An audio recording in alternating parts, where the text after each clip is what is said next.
The most effective way to get revenge on a man is to take his woman. In my past life, Gao Yi, my father's best friend, not only stole my entire inheritance, but also conspired with the school beauty to throw me in prison. Now that I've been reborn, he'll start with his woman and his daughters, so that he too can taste the bitterness of despair. At this moment, a young woman with a smoking hot body was sitting on the edge of the bed, gently blowing on a spoonful of hot herbal medicine. Xiao Feng, it's time for your medicine. Looking at everything before my eyes, my heart suddenly tightened. Tears began to fall uncontrollably. It's so good to see Auntie Bai Ji again. Seeing my expression, Bai Ji's eyes turned red instantly. She looked at me with a face full of worry. Xiao Feng, what's wrong? Are you feeling unwell somewhere? Don't scare Auntie Bai Ji, eh? Come on, let's go to the hospital for a checkup right now. Only when Bai Ji grabbed my hand. Did I snap out of my thoughts? No. Okay. I was just spacing out for a bit. Bai Ji breathed a sigh of relief in her emotional state. She pressed my head against her full chest and gently stroked my head. It's good that you're okay. You suddenly fainted this afternoon, scaring Auntie Bai Ji to death. A faint fragrance surrounded my nose, making me feel like I couldn't breathe. I muttered, I'm fine. I just can't breathe. As soon as I said that, Bai Ji realized her actions were a bit inappropriate. Her face immediately flushed red. She gave a small cough, then let go of me, pretending nothing happened. Then she reached out to gently touch my forehead. The fever seems to be gone. Be good. Finish this last bowl of medicine. I nodded, took the bowl and drained it in one gulp. Bai Ji smiled radiantly. Looking incredibly charming, she gently stroked my hair. Xiao Feng is such a good boy. Then she smoothed out the wrinkles on her skirt behind her, stood up and said, then Auntie Bai Ji will go cook dinner. Rest for a bit longer. I'll call you when it's ready. I stared at Bai Ji's graceful figure as she left. With every step she took, that slender waist swayed provocatively, and her round hips shook slightly with her gait. Auntie Bai Ji, let me take care of you in this life. As for your cruel husband, Gao Yi, it'll make his life a living hell, and he won't find peace even in death. Ting. System binding successful. Issuing beginner mission. The member of the opposite sex with favorability above 60. Complete a full cycle physical intimacy. Reward. Genetic evolution serum. Time limit 3 days. To prevent the host from being manipulated, the favorability system is one of the core functions. Before I could study the system further, Bai Ji's gentle voice rang out. Xiao Feng, come wash your hands and eat dinner. My heart fluttered slightly. I suppressed my curiosity and replied quickly, I'm coming right now. Entering the dining room, Bai Ji was already waiting at the table. She was wearing a small panda apron. Her hair was elegantly pinned up, with a few loose strands falling over her forehead. That smoking hot, seductive body was like a ripe, succulent honey peach, making it impossible to resist taking a bite. Sexy, virtuous, cute, and gentle. All these qualities existed in harmony within her, creating a captivating contrast of attraction. There were only the two of us at home today. I couldn't help but whisper to myself, check Bai Ji's info. The next second, a virtual screen appeared before me. Light blue and full of sci-fi vibes. Huh. Only 16 times, and the number of refusals is 0. I didn't know whether to laugh or cry, thinking mockingly to myself, Gao Yi, you useless piece of trash, you're really pathetic. It's my responsibility to give Auntie Bai Ji a better life in your place. Plus, her favorability toward me is a whopping 90. Hey.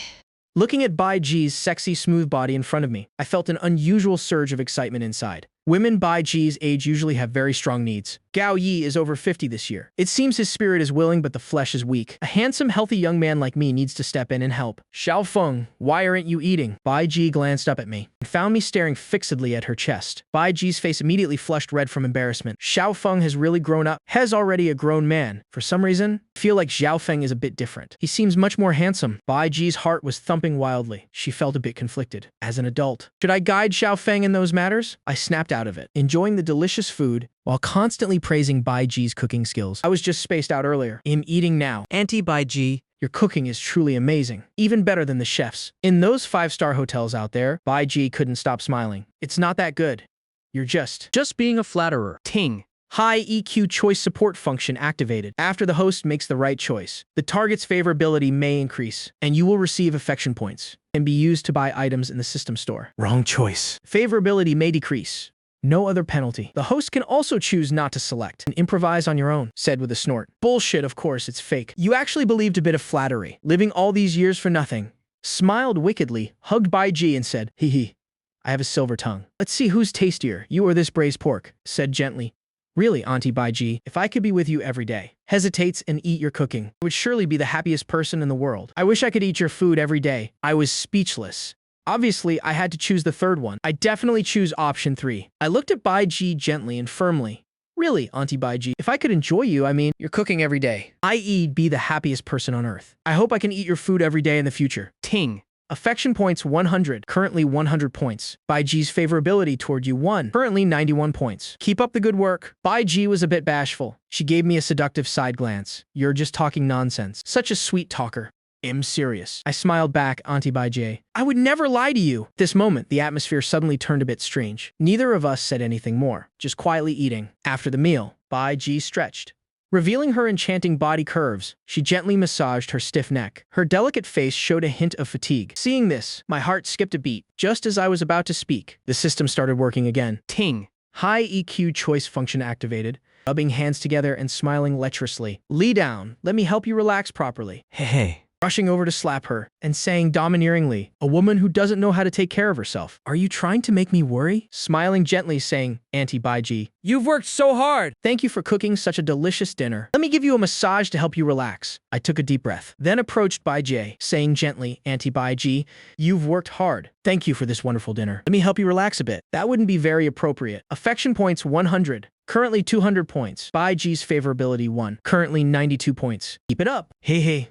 Women really do say one thing and mean another. Her mouth says no, but her favorability is secretly rising. Small tip. You can use 100 affection points to exchange in the system store for Master Massage Technique. Help you conquer targets more easily. Do you want to exchange? There is such a good deal. I quickly whispered.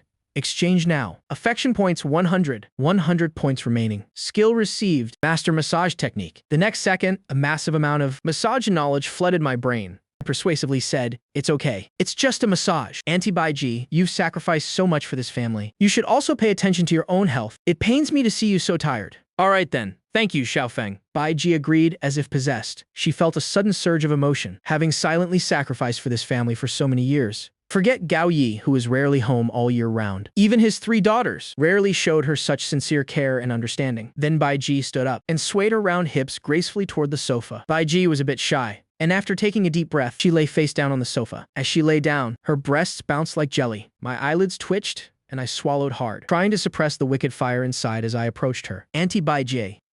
I'm starting now. Bai Ji buried her flushed face in the sofa cushion and softly replied, go ahead. The next second, Bai Ji felt a surge of masculine hormones wash over her. Her mind went blank. In an instant, a numbing sensation spread through her body. Bai Ji couldn't help but groan softly, her cheeks flushing like a ripe honey peach. I stopped my hands, asking gently, Auntie Bai Ji, what's wrong? Are you uncomfortable? Feeling the hot warmth suddenly leave, Bai Ji felt a slight sense of loss. She quickly explained, It's nothing. I was just a bit surprised. Please continue the massage. I applied the master massage technique, focusing on massaging Bai Ji. Bai Ji gradually immersed herself in my skillful hands. It had been a long time since she felt so at peace. Xiaofeng, where did you learn to massage? It's truly wonderful. I'm glad you like it, Auntie Bai Ji. I just learned it online, mainly to help you relax whenever you're tired. Bai Ji was deeply moved. Xiaofeng is so filial, not like those 3 daughters of hers, who are always away and rarely come home. Sigh. Thank you, Xiaofeng. I really like it, I said sincerely. I should be the one thanking you, Auntie Bai Ji. 6 years ago, when my parents died in that accident, you were always there taking care of me. I will never forget that kindness, even though I hate Gao Yi to the bone. I always have respect and love for Bai Ji. Throughout my high school years, Bai Ji always cared for me and worried about every little thing, often taking me out here and there. It's fair to say that without her help, I wouldn't have overcome the darkness after my parents' death. In this life, I will never let the tragedy repeat. Definitely make Gao Yi wish he were dead. But I won't destroy my own future either. I finally got reborn. I need to enjoy a passionate life with Auntie Bai Ji. Bai Ji felt full of compassion. She and my mother were close friends for years. Her friend's sudden departure left her deeply pained. The past is in the past, dear. Your upcoming college life will be wonderful. With Xiaofeng being so handsome, I'm sure lots of girls will be chasing you. Don't forget Auntie Bai Ji when that happens. As soon as she finished, I immediately shook my head. No. Jiangcheng University is very close to home. After my sophomore year starts, I'll live at home, so I can be with Auntie Bai Ji every day. Bai Ji's face turned beet red, but she was overjoyed inside. She gently scolded him. You silly boy, what nonsense are you saying now? You're grown up. You should learn to be independent. Auntie Bai Ji, I'm serious. Bai Ji's heart throbbed. She said with some fluster, You'll have a girlfriend later. living with Auntie Bai Ji would be very inconvenient. Besides, Auntie Bai Ji is old now. My looks have faded. You'll surely find this old woman troublesome later on. Ting. High EQ choice function activated. Naughty hands started moving around, then smiling lecherously and saying, since you know it's inconvenient. Why haven't you gotten lost from this villa yet? But if you want to join in, I wouldn't mind at all. Hey. Said with an indifferent attitude, Awesome. So you realized you're almost 40. Truly old and withered. If I were your age, I'd just drop dead. Only you could last this long. What a shameless old woman. Said sincerely Auntie by J. You're still very young and beautiful. If we walk down the street together, people would definitely think we're siblings. Besides, it's all your fault. You've raised my standards for a lover too high. How can I ever find someone as beautiful and virtuous as you to be my girlfriend? Even if I'm lucky enough to meet someone like you. If she doesn't respect you, I definitely won't let it slide. I didn't hesitate to choose the third answer. IG laughed heartily, her whole body shaking, her round hips swaying with her laughter. She couldn't help but scold him. What nonsense. Affection points 100, currently 200 points. By G's favorability 1, currently 93 points. Keep trying. My hands secretly moved a bit lower, starting to massage along the sides of Bai Ji's body. I casually continued. I'm not joking. My greatest wish is to find a lover. Exactly like you, Auntie Bai Ji. Unfortunately, that's harder than reaching the heavens. Truly a case of being born at the wrong time. Sigh. If I could have a wife like you, I'd be willing to lose 20 years of my life. Don't talk such nonsense. Bai Ji's face was flushed, and she couldn't stop sighing to herself. If only I had met a husband like Zhao Feng, so handsome, with a perfect body, understanding and sensitive, and with such a kind nature. The truly ideal man. Not like that bastard Gao Yi who's always out having affairs. I must have been blind to marry him back then. Why did I choose to go with him? I said, pretending to be serious. Auntie Bai Ji, let me massage your back. Maybe because of overworking, your lower back area is all stiff. Bai Ji, in a daze, replied softly. All right, it's hard work for you, Xiao Feng. An hour later, Bai Ji felt her whole body go soft like noodles. She quickly begged for mercy. All right, dear, I can't take it anymore. Xiao Feng, you're tired. Let's end today's massage here. I rubbed my tired fingers. It really was a bit exhausting. So I nodded and replied, yes, let's stop for today. Well, continue another day. Bai Ji stood up to go to the bathroom to clean up. But as soon as she stood, her legs suddenly buckled. Her whole body fell uncontrollably forward. Standing nearby, I was pulled down to the floor by her, unintentionally becoming her human cushion. One lying beneath. The other pressed on top. This position was as suggestive as it could possibly be. Bai Ji's face suddenly turned bright red like a ripe fruit. She hurriedly tried to stand up, but her numb legs left her with absolutely no strength. A second later, she fell back onto me again. I was also flustered, not knowing what to do. The entire room suddenly fell into a strange silence. Seeing Bai Ji's blush spread down to her neck, I had to speak to break the silence. Auntie Bai Ji, let me carry you up. Having said that, without waiting for her reaction, I slid one arm around her neck, the other under her knees, and lifted her up gently, smelling the distinct masculine scent on me. Bai Ji felt like she might faint from the intoxication. Silently feeling the firmness of my arms, her heart pounded as if it wanted to leap from her chest. Quickly, I brought her into the bedroom and laid her down on the large, soft bed. Auntie Bai Ji, how are you feeling? I am fine. It's okay now, dear. Then I'll head back to my room. Okay then. Seeing that I had left, Bai Ji buried her face deep in the pillow, rolling back and forth on the big bed. She wailed silently in her heart. I'm going to die. This is so embarrassing. I've totally lost face. How will I face Xiao Feng from now on? It's okay. It's okay. A clear conscience fears no knock.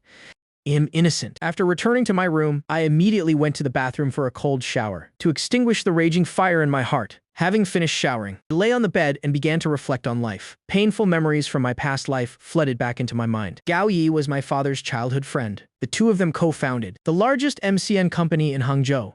After my parents died, he used sweet words to cheat me out of all my shares. Luckily, there's still time to save everything. In this life, I'll take back many times what I lost. I'll snatch away the career he was so proud of and trample his manly pride. The husband's debt, the wife pays. The father's debt, the daughter repays. Isn't that only natural? I'm just helping Gao Yi's wife and his 3 daughters escape from the darkness. But should I start with Auntie Bai Ji or with his 3 daughters first? This is truly a matter worth considering. Gao Yi can be set aside to be tortured slowly, while the other targets of revenge will be the appetizers. Quickly, time passed until 2 a.m. I woke up and intended to go to the kitchen for some water. As I passed by Auntie Bai Ji's bedroom, I discovered her door wasn't fully closed, with a dim light still flickering inside and emitting very strange sounds. The sound of a phone vibrating intensely. Who would call this late? And there's even the sound of flowing water. Could Auntie Bai Ji be taking a shower now? Driven by curiosity, I crept closer, peering through the crack in the door. Dim yellow light in the room flickered, accompanied by soft melodies playing. My heart pounded wildly. I have to control myself. I took a deep breath. Just as I was about to turn and leave, I accidentally brushed against the door. Creak. The sound of the hinge turning rang out, piercingly loud in the dead of night. The next second, my eyes met Auntie Bai Ji's. Ting. High EQ choice function activated, laughing uncontrollably. Hey!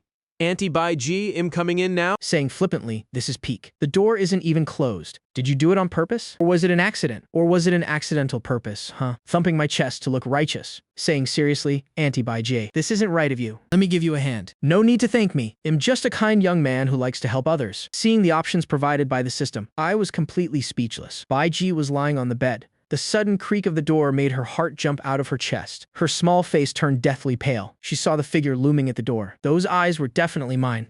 It's all over now. In her panic, she quickly grabbed the blanket beside her, covering up her exquisite curves. At this moment, Bai Ji's mind was a tangled mess. All sorts of thoughts were swirling endlessly in her head. Her entire body seemed covered in a rosy flush. From her flat belly, all the way to her fair face. What should she do?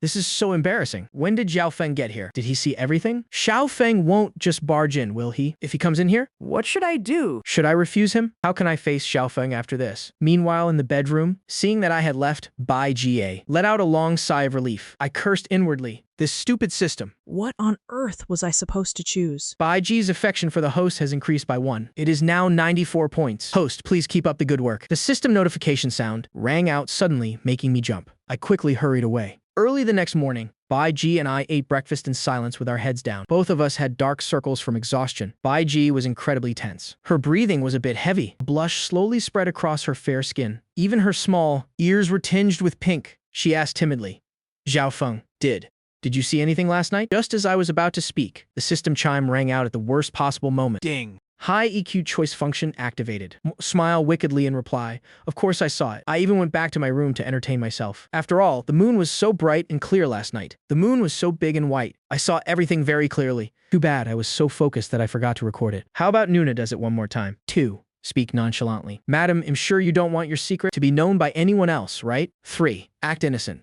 What do you mean, Nuna? Last night, I fell fast asleep the moment I got back to my room. I immediately chose option 3. Love points 100. Totaling 300 points. Bai Ji looked relieved, as if a weight had been lifted. She didn't want to continue this awkward topic. Let it be like this, even if it's just self-deception. It's nothing. I'm getting ready to go to the market for groceries. Hurry and eat your breakfast. Your English tutor will be here soon to teach you. Because my English grades were so terrible, Bai Ji had specially invited a hot Western teacher to tutor me. In my past life, I was such a fool, having such a fiery Western girl like this. And yet I didn't make a move at all. Thinking back, I just want to slap myself 10 times. It seems that if I want to complete the novice mission, I'll have to rely on this Western teacher. Yes, Nuna. With that, I started devouring my food. After eating, I took the initiative to wash the dishes, while Bai Ji went out to the market. Very soon after, the doorbell rang. I dried my hands and hurried to open the door. As soon as the door opened, a blonde girl with a perfect body and captivating blue eyes appeared before me. She wore a pair of intellectual gold-rimmed glasses, dressed in a simple white shirt, with a tight skirt below that showed off her curves, carrying a few books in her arms, and also holding a ruler. Her whole being exuded an aura that was both wild and academic. Hello, I'm Linda. I couldn't help but call out in my mind. Check Linda's information. The next second, a light blue virtual screen with a sci-fi style appeared. Name Linda. Beauty, 92. Personality, wild. Open-minded. Hobbies. Money-loving. Enjoys getting rich. Affection, 55. Innate succubus body, 20. Body count, 24. Marital status, single. Relationship status, searching for a wealthy new boyfriend. Current mood, happy. Current wish, hopes to meet a new boyfriend who is both handsome and rich. I stepped forward and enthusiastically took the stack of books from her. Hello, Im Ye Feng? M's. Linda. Please, just call me Xiao Feng. Please come in and make yourself at home. Linda replied softly. All right. Do I need to change into slippers? I poured a warm cup of coffee and handed it to her. Linda looked around, immediately overwhelmed by the luxurious interior of the house. She rejoiced inwardly. I didn't expect my tutoring student this time to be both handsome and rich. Has my luck finally arrived? I finally have a chance to hook a wealthy young master. Thinking this, she secretly undid one more button on her shirt, then flashed what she thought was her most seductive smile and walked into the living room. She looked like a veteran hunter who had just spotted her prey. Linda smoothed her tight skirt, sat down and crossed her long legs. A glimpse of what was under her skirt peeked through. Linda had studied abroad in China for many years, so she spoke Chinese very fluently. Xiao Feng. You can just call me Nuna Linda. I'm not much older than you anyway. I smiled brightly and asked, Nuna Linda, why didn't you go back to the States and decided to stay in China to develop your career instead? Linda's expression immediately changed. Looking deeply saddened, she choked out. My mother died during childbirth when she had me, and my father was a gambler buried in debt. And an addict too. I don't want to go back to that city full of addicts and gun violence anymore. Chinese people are very warm and hospitable. Plus, it's safe here, and there's so much good food. So I decided to stay. High EQ choice function activated. Caress her small hand. While laughing lewdly, green tea bitch, stop acting. Can you stop talking nonsense? I have money, you have looks and a body. Let's just get what we both need. Speak jokingly. Nuna Linda, I'm sure you don't want to lose this job, right? With a look of concern. Sorry for bringing up your painful past. If you encounter any trouble in Hangzhou, just come to me. I have some connections here. With a sincere look, I took Linda's fair hands and said softly, I'm sorry, Nuna. I've made you sad. If you have any difficulties here, Just call me. I can help you with anything. Ding. Love points 100. It is now 400 points. Linda's affection for the host has increased by 5. It is now 60 points. Host, please keep up the good work. Tisk, tisk. I bet 4 out of those 5 points were thanks to that last sentence. Perfect. Exactly 60 affection points to complete the mission requirement. Now it's time for a full-scale offensive. Linda looked at my handsome face. Her delicate face blushed, and her heart began to beat wildly. It's okay. After a moment of silence, I reluctantly let go of her hands and said, Nuna Linda, shall we start the lesson now? All right, let's go. My room is over here. I led Linda to my private room. I haven't cleaned my room in a while, so it's a bit messy. Please don't mind it, Nuna Linda. Linda glanced around the room and saw that it was actually quite tidy. Not at all.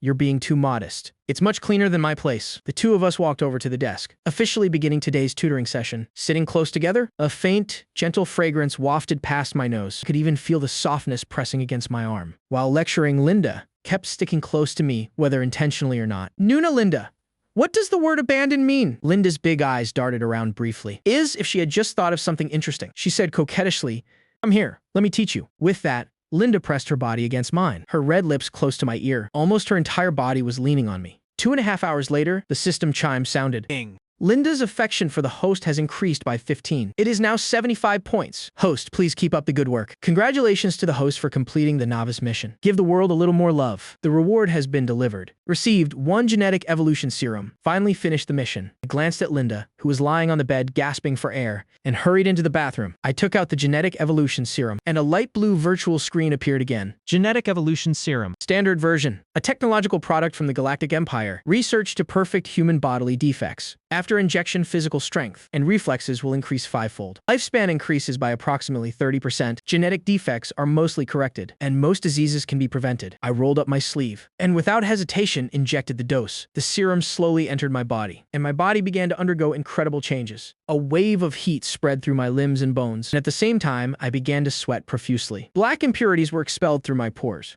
This process happened very quickly, lasting for about 10 minutes. My vision suddenly became incredibly sharp. I could even see individual specks of dust floating in the air. My muscles also showed off firm, defined lines. Although my frame didn't change too much, Just by flexing. my muscles became as hard as boulders. Moreover, the me in the mirror is now flawlessly handsome. I picked up the body wash bottle and gave it a light squeeze, and it immediately cracked open. Looking down at my golden hoop rod in the mirror, I nodded in satisfaction. No, I have to test the effects. I cast my gaze toward Linda, who was still exhausted. My lips curling into a wicked smile. I quickly took a hot shower, then walked over leisurely. 2.5 hours later, the system chime sounded again. Ding. Linda's affection has increased by 20. It is now 95 points. Host, please keep up the good work. Looking at Linda lying motionless on the bed, I couldn't help but sigh and shake my head. That's all for today's lesson. Nuna Linda, let me take you home. With that, I helped a jelly-legged Linda down to the parking garage. I randomly picked a Porsche 911, then carried her into the passenger seat and floored the gas. The car quickly sped out of the apartment complex. Nuna Linda,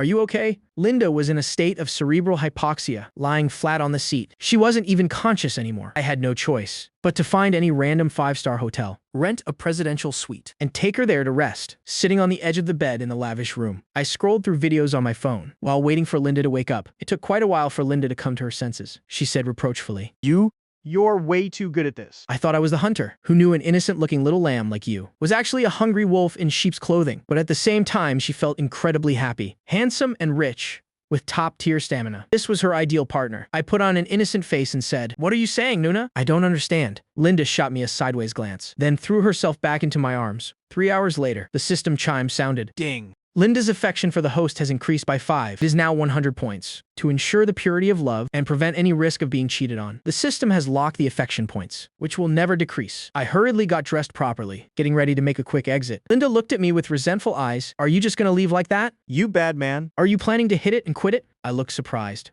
What else? Do you really want to continue? Linda panicked.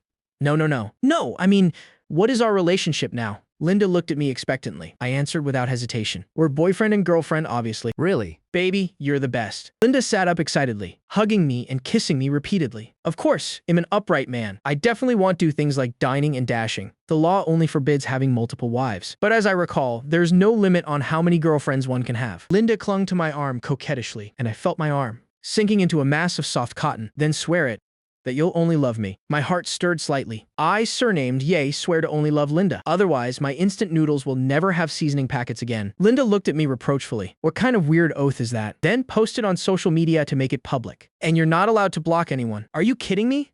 Oaths are fine. But going public is never happening. I refused decisively.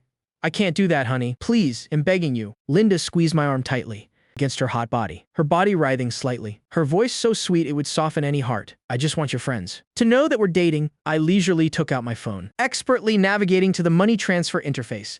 Be good, honey. I just sent you 5,000 yuan. Go shopping and treat yourself to something nice. I have some things to take care of first. Linda saw the notification for 5,200 yuan. Feeling overjoyed inside, she shouted, "Baby, when is our next lesson?" Later, wait for my call. With that, without waiting for her reaction, I immediately dashed off. No joke, now that I've been reborn, I have to live life to the fullest, and no one is going to tie me down. Linda sat on the bed, gritting her teeth as she watched me leave. She vowed to herself, I will definitely chain this man down. Next time, maybe I should prepare some special outfits. Linda seemed to be getting addicted to this feeling. Downstairs, I immediately made a phone call, not wanting to make Baiji worry. Hello? Nuna Baiji, what's up? I'm on my way home. Baiji's gentle voice came through the receiver. It's nothing. I just wanted to ask Xiao Feng if you're coming home for dinner tonight. Yes, I'll be back soon. Please save some dinner for me, Nuna. Okay, hurry home. Everyone is waiting for you. After hanging up, I silently summoned the system. The novice mission is complete. Are there any new missions? System, main quest announced. Help the weak. Praise, truth, goodness, and beauty. Mission content. Return to Vowu Media. Establish a KOL training department and recruit a pitiful girl with a beauty score of 95 or higher. Reward Tsundere Translator 1 million real engagement card. Cash reward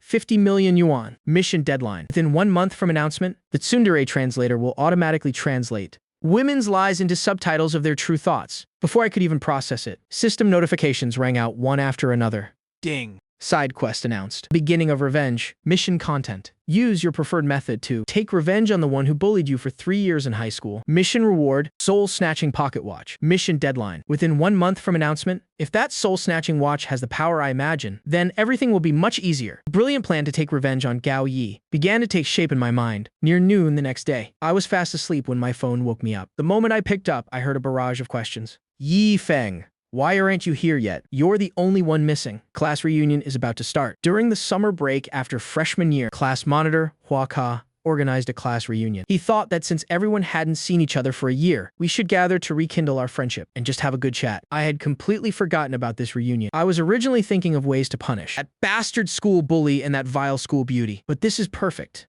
They're delivering themselves right to me. I snapped wide awake. After waking up, I hurriedly cleaned myself up, getting ready to head out without even having breakfast. Seeing me in such a rush, Bai Jie asked in surprise, Xiao Feng. What's going on? Why are you rushing out without breakfast? I'm not eating, I have a class reunion. That won't do. Skipping breakfast is bad for your stomach. Saying that, Bai Ji picked up a sandwich from the table. Be a good boy. Listen to Nuna. Against Bai Ji's gentleness, I had absolutely no resistance and could only obediently open my mouth, eating piece by piece from Bai Ji's hand as she fed me. I talked between mouthfuls of food. Bai Ji flashed a meaningful, radiant smile. She gently wiped breadcrumbs from the corner of my mouth. Eat slowly, take a sip of water. Don't let yourself choke. Yes, he. Thanks for feeding me, Nuna Baiji. After drinking water, my heart felt incredibly warm. I put on my shoes, getting ready to head out. Baiji called me back. Wait a second. She reached out to smooth my messy hair. You can't go with messy hair like this. You're an adult now, so you should pay a bit of attention to your image. Otherwise, the girls won't like you. Looking at Baiji's kind face, my heart felt like it was melting. I said solemnly, I don't need anyone else to like me. It's enough if you like me, Nuna. Nuna Baiji. It would be wonderful if I could stay by your side forever. Bai Ji's exquisite face suddenly turned beet red. Her heart screamed incessantly. Ah, this boy is really too bold. What are those words supposed to mean? How can he say such embarrassing things? But why does my heart feel so sweet? Am I going crazy? Bai Ji lowered her head, not daring to look at me. She hurriedly pushed me out. Go. Hurry up and go. On the way, I specifically stopped to buy a high-quality pinhole camera. I already thought of a way to get back at that school bully. From what I know, he comes from a single-parent home, and his mother is a very famous award-winning actress. I've seen some of her work. She is beautiful and carries a cold, arrogant aura. I flashed a sinister smile, looking no different from a vile pervert. The son's debt paid by the mother, it's only natural, right? Inside the private room of the restaurant, I smiled sheepishly and said, "Traffic was bad, so I'm a bit late. Sorry, everyone." With that, I took any available seat and sat down. My gaze inadvertently brushed past the couple sitting across from me. The woman showed clear disdain, while the man had a face full of mockery. Anger immediately flared up within me. The man with the burly build and the fierce face was Luo Yifan. He was the nightmare of my 3 years in high school. And the woman beside him was Liu Ruyan, the very school beauty who took Gaoya's money to set me up for blackmail and send me to prison. I still remember it clearly during the following winter break. Liu Ruyan came to find me. She pretended to be heartbroken, saying she just went through a breakup. And back then, I was secretly rejoiced, thinking that my chance had finally arrived. Who would have thought that after a night of passion in a hotel, the police would burst through the door? He actually had the audacity to turn the tables on me, claiming that I was the one who took advantage of the situation. After that, I was wrongfully imprisoned for 8 long, agonizing years. I suppressed the burning rage within my heart, silently calculating my plan for vengeance. Viewing Liu Ruyan's info. Name, Liu Ruyan. Personality. Worships, violence, materialistic. Hobbies. Clubbing. Favorability. 7.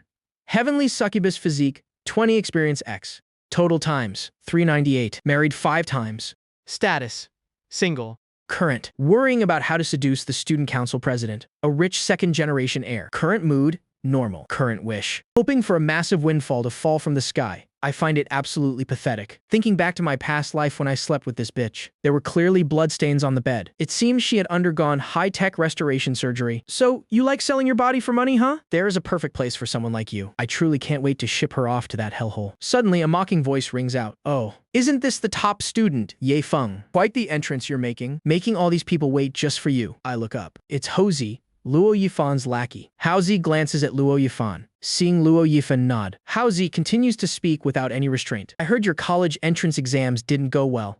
What a shame. Your grades are usually so good. Yet you dropped the ball when it mattered most. I stare at him coldly, as if I were looking at a corpse. Haozi shudders under my gaze, involuntarily trembling. The reason my exams went poorly, The biggest culprits are the group of lowlifes. led by Luo Yifan. 2 days before the college entrance exams, the school used as a testing site was cordoned off. The school let students go home to study on their own. After class, Luo Yifan and a gang of guys blocked my way. After a brutal beating, they forcibly dragged me to the swimming pool and threw me in. These demons in human skin forced me to soak in the freezing water for a whole hour. I once cried out and asked them, Why are you doing this to me? clearly never did anything to offend you. But the only response was, because it's fun. During that time, I tried to escape many times, but 2 fists were no match for 4 hands. After being beaten to a pulp, I was thrown back into the pool. That very night, I developed a fever that raged on for 5 straight days. My fever only broke yesterday. I had to take the entrance exams with a burning fever. It would be a miracle if I hadn't failed. In my past life, not wanting to worry Aunt Bai Ji, I lied and said I had accidentally slipped and fallen into the pool. At this moment, I can no longer seem to suppress my rage, coldly replying,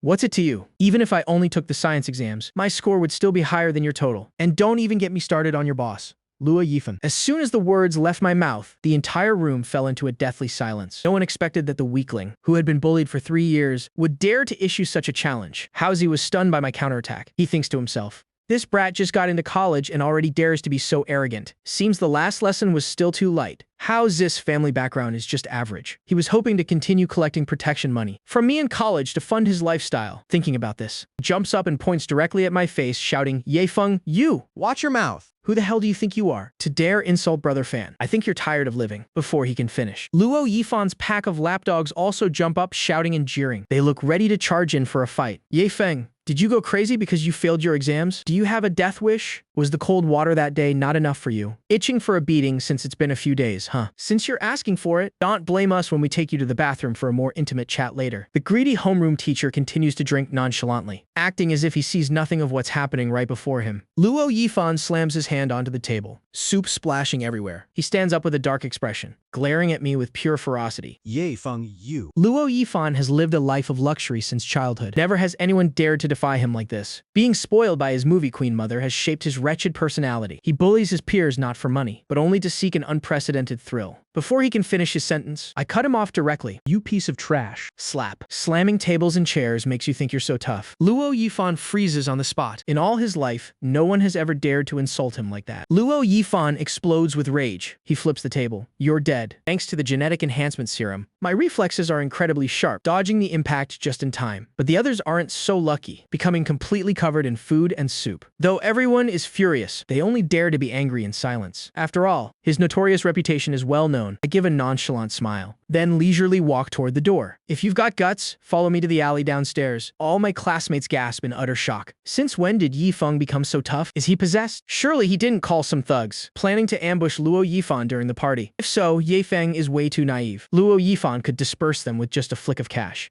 Luo Yifan laughs in sheer rage. Since you want to die, I'll fulfill that wish for you. He kicks aside a friend blocking his way, then followed by his 3 lackeys. They all storm downstairs. Watching this, Lu Ruyan stands there frozen in disbelief. She never imagined that her simp Ye Feng, who followed her every day, would suddenly become so strong and decisive. This couldn't be a suicide mission, could it? If he had shown this dominance earlier, she might have actually given him a chance. Filled with excitement, she follows to watch the show. The alley behind the restaurant is usually deserted, but now a rowdy crowd has gathered. Yi Feng, do you think that? Because we've graduated, I can't touch you anymore. Don't forget, our colleges aren't that far apart. Luo Yifan's university is indeed not far from mine. His face is so dark it looks like a storm cloud. He lets out a sinister smile. With just some spare change, I could hire 7 or 8 thugs to wait for you at the school gate every single day. Do you believe me? I shrugged nonchalantly. Really? I don't believe it. In theory, a rich second-gen heir like you has everything. So why do you insist on bullying commoners like me? The pinhole camera on my chest is silently recording everything. Our luxury cars, yachts,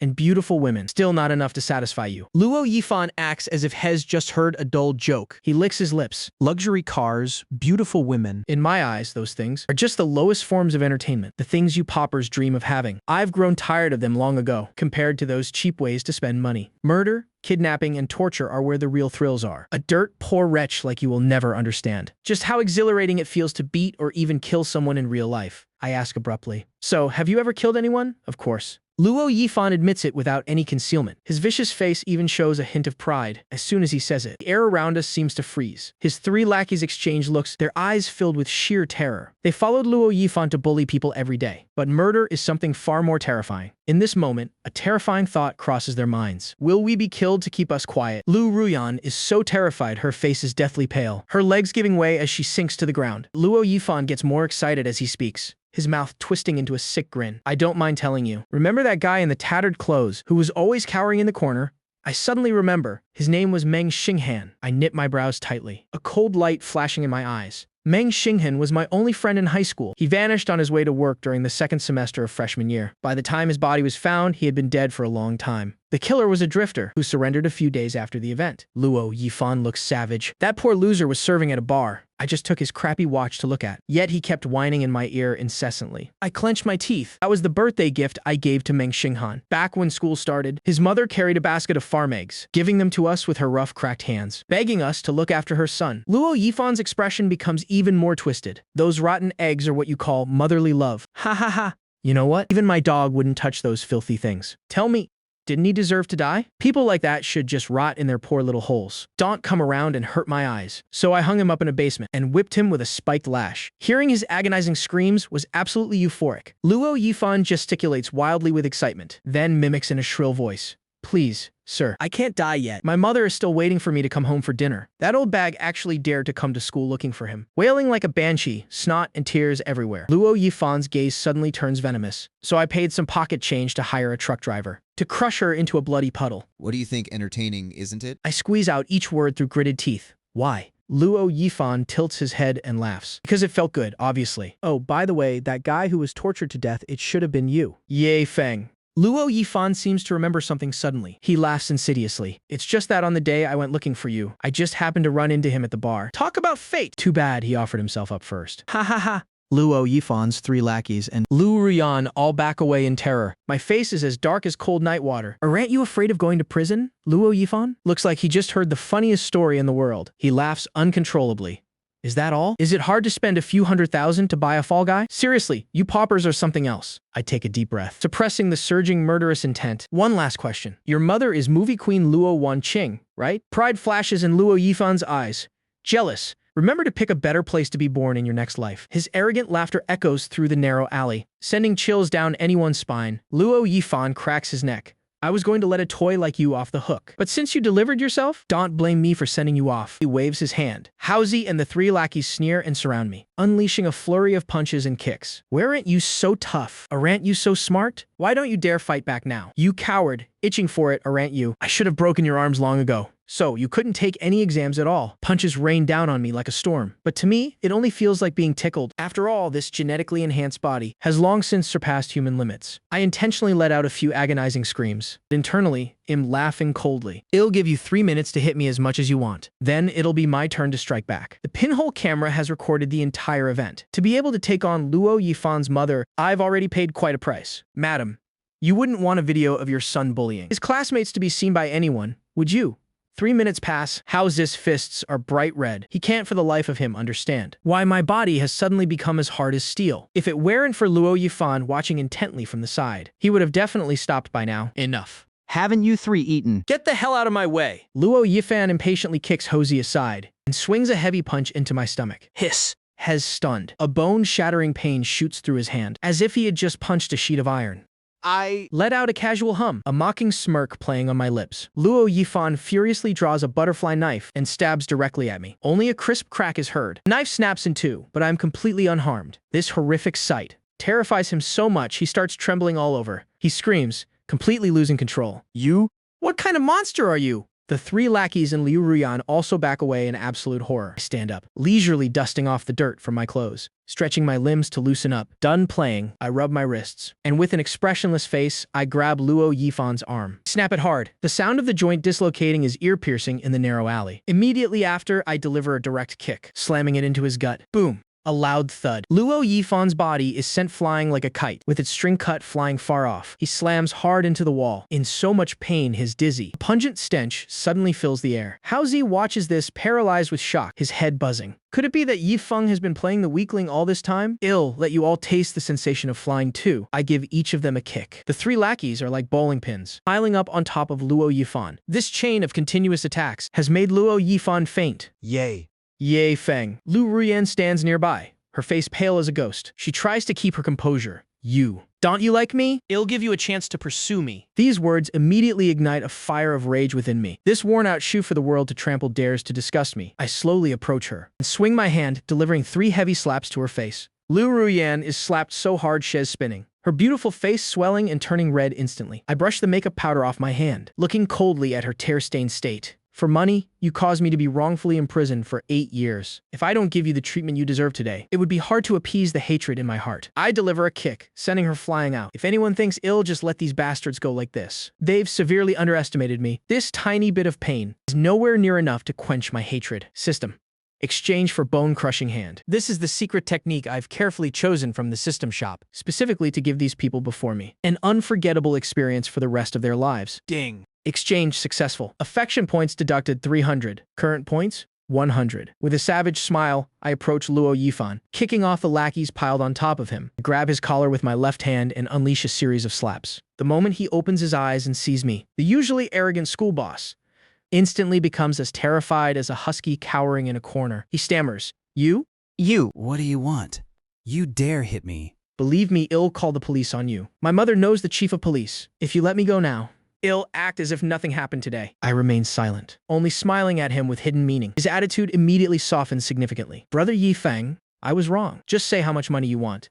I'll give it all. I keep the smile on my lips, as if I don't hear his begging. Luo Yifan completely breaks down. A warm stream of liquid flows from his crotch. Brother Feng, please be magnanimous. Treat me like a fart and let me go. I beg of you. Only now does he truly taste the fear of a bullying victim. I coldly utter a few words. Who said I wanted to kill you? Luo Yifan feels as if has been pardoned, hurriedly kowtowing repeatedly. Thank you, Brother Feng, for your mercy. I'll definitely turn over a new leaf from now on. He says that, but in his heart, Hez plotting his revenge against me, as long as he escapes from here with his family's connections. A poor nobody like me is someone he could crush like an ant, though he doesn't know why my body is as hard as steel. No matter how hard it is, can it be harder than a bullet? I, like a madman, let out a frantic laugh. I laugh so hard I can't even stand straight. Luo Yifan feels a cold chill down his spine. He wants to run, but Hez unable to move. My laughter abruptly stops. I pat him a few times. The bone-crushing hand starts to take effect. Excruciating pain surges through him like a tidal wave. Luo Yifan feels all his bones and muscles being shredded by thousands of steel needles. His brain feels like tens of thousands of ants are crawling on it. He writhes in agony, letting out heart-wrenching screams. I tear a piece of his shirt and stuff it tightly into his mouth. Then I mock, "Hey classmate, wake up. No sleeping allowed here." The pain hits in wave after wave. Luo Yifan feels like Hez about to go insane. His muscles and bones seem to be continuously torn and then reattached. His features are miserably distorted, cold sweat pouring down like rain. Looking at Luo Yifan rolling on the ground, I squat down, patting his shoulder like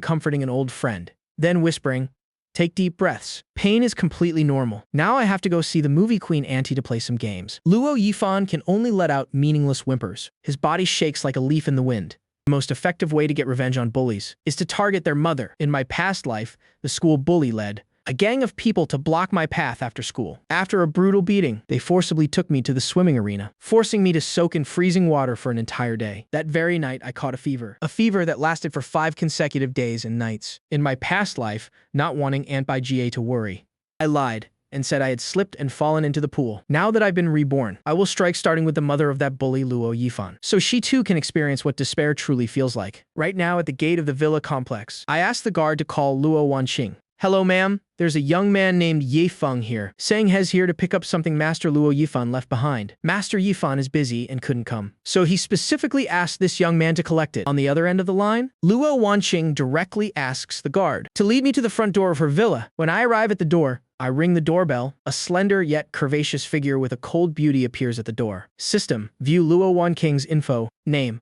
Luo Wanqing. Personality: cold, detests men. Hobbies: acting, reading. Favorability: 30. Heavenly Succubus: 20. Experience X. Total times 0. Marital status: single. Current acting career has hit a bottleneck. Looking to pivot her career. Current mood: melancholy. Current wish: hoping that rebellious son of hers, Luo Yifan, goes to a college far, far away. A rebellious son. Interesting. And her experience X index is only 0. It seems there's a secret here that hasn't been revealed. A guy like me loves secrets the most. I nonchalantly step into the house, gazing at the graceful silhouette of the beauty before me. I involuntarily lick my lips. Luo Wanqing coldly says, "Please, sit." Then she instructs the servant to bring out fresh fruit and delicate pastries, truly living up to her name as China's cold and famous movie queen. Her aura is elegant and noble, her features perfect and flawless, preventing anyone from daring to have even a single vulgar thought. She is wearing a simple long dress, the neckline slightly low, revealing an expansive skin as white and smooth as jade. Beneath, her long, slender, and straight legs peek through. Ifan's room is on the 2nd floor. You can go straight up if you want to get something. I peel a tangerine from the table, slowly putting a piece into my mouth. The thing is, I'm not actually here to pick anything up this time. I came here to find you. Luo Wanqing's voice was as cold as shards of ice. She retorted bluntly, "Looking for me? Do I even know you?" Fiddling with the tangerine in my hand, I spoke with a reckless air. "It doesn't matter if you don't know me. In the next few hours, make sure you remember me very clearly." Luo Wanqing's favorability toward the host decreased by 20. Currently 10 points. Host is requested to mind your words and actions. Luo Wanqing crossed her arms over her chest, her face full of weariness. She said coldly, You disgusting, lowly man. "You can get lost now." As expected, all men in this world are cut from the same cloth. How nauseating. I laughed and remained seated on the sofa, with no intention of moving. Luo Wanqing glared at me. Count to 3. If you don't leave, call security.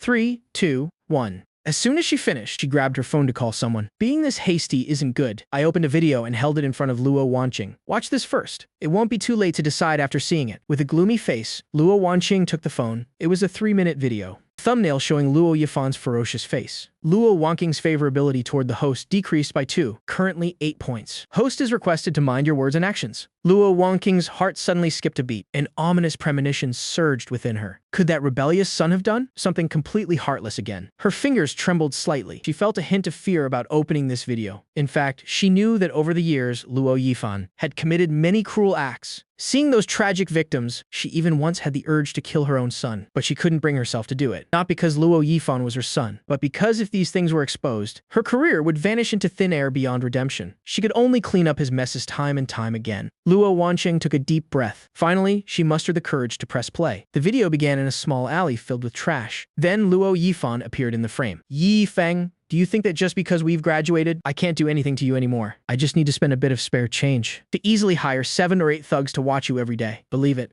Luo Wanqing suddenly looked up. Her noble, cold face that rarely changed finally revealed an expression of extreme horror. She hurriedly paused the video. Then she dismissed the maid, Xiao Li, who was busy in the kitchen. You should go home first. Then she turned to me with a calm face, suppressing her emotions. She asked, pretending to be composed, Tell me, how much money do you want? I gave a short sneer, leisurely peeling half a tangerine, a crazed smile curling the corner of my mouth. You wealthy people are truly interesting. I don't want money. Just keep watching. There is still a surprise waiting at the end. Ding. Luo Wanqing's favorability toward the host decreased by 5, currently 3 points. Host is requested to mind your words and actions. Luo Wanqing looked at the demonic smile before her and couldn't help but feel a chill in her heart. She suppressed the panic inside and continued looking at the phone. Logically speaking, a wealthy young master like you, why do you insist on bullying someone insignificant like me? Luxury cars, beautiful women. Ha ha ha. Those are just low-level amusements. The things you poor wretches dream of. I'm already bored of playing with them. In the frame, Luo Yifan showed clear arrogance, overflowing with contempt for ordinary people, compared to these cheap pastimes, killing, kidnapping, and torture. Where the true excitement lies. Luo Wanqing's brow furrowed tightly. The unease in her heart grew more intense. So, have you ever killed anyone? Of course.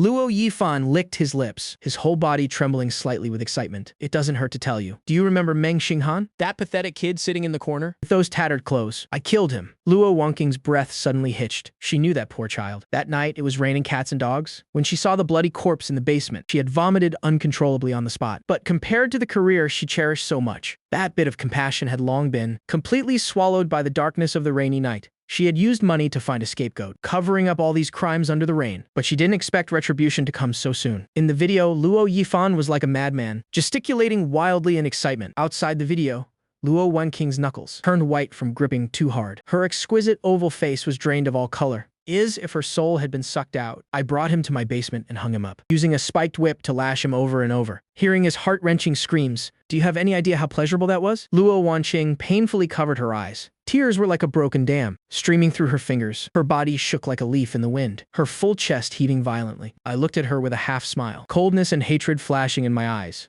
Well, Didn't you want to call for help? Come on.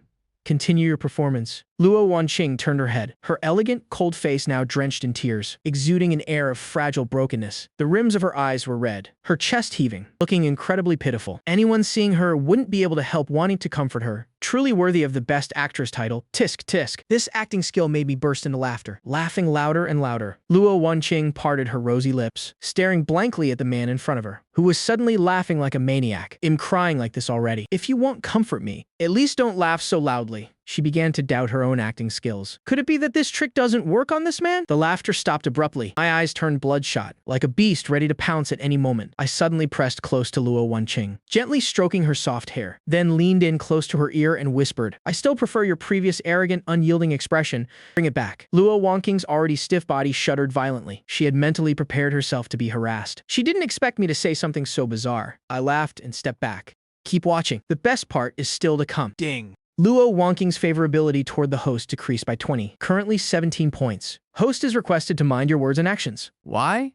Because it feels good, of course. Aren't you afraid of going to jail? Ha ha ha. In the video, Luo Yifan seemed to have heard an incredibly funny joke. He laughed so hard he couldn't stand up straight. Poor wretches are truly just poor wretches. Is it that hard to spend a few $100,000 to find a fall guy? Ha ha ha. I have one last question. Your mother is the famous Best Actress Luo Wanqing, right? That's right. Ha ha ha. What? Jealous? Remember to reincarnate better in your next life. Luo Wanqing's body wouldn't stop shaking. She really didn't dare to watch any further, hurriedly pausing the video. She knew today's matter wouldn't end peacefully. What do you actually want? Just say it. How much money? Name your price. She gritted her teeth, forcing herself to calm down. A moment later, she returned to her usual cold, ethereal demeanor. In her view, no one is not greedy for money. It was simply a matter of the price. I raised an eyebrow, my face full of mockery. Tisk, tisk. Look at you. You're doing it again. I remember I already told you. I don't need money. Luo Wanqing directly offered 10 million yuan. I kept that playful expression, my eyes scanning her hot body. Without any restraint, Luo Wanqing took a deep breath, raising her voice. 30 million yuan. That's enough for you to live in luxury for a lifetime. Don't push your luck. To her, Luo Yifan wasn't worth a cent. What was valuable was the acting career she took pride in. Once these dirty things are exposed, her career would surely be ruined. The corner of my mouth curled into a mocking smile, unable to resist teasing her. 30 million?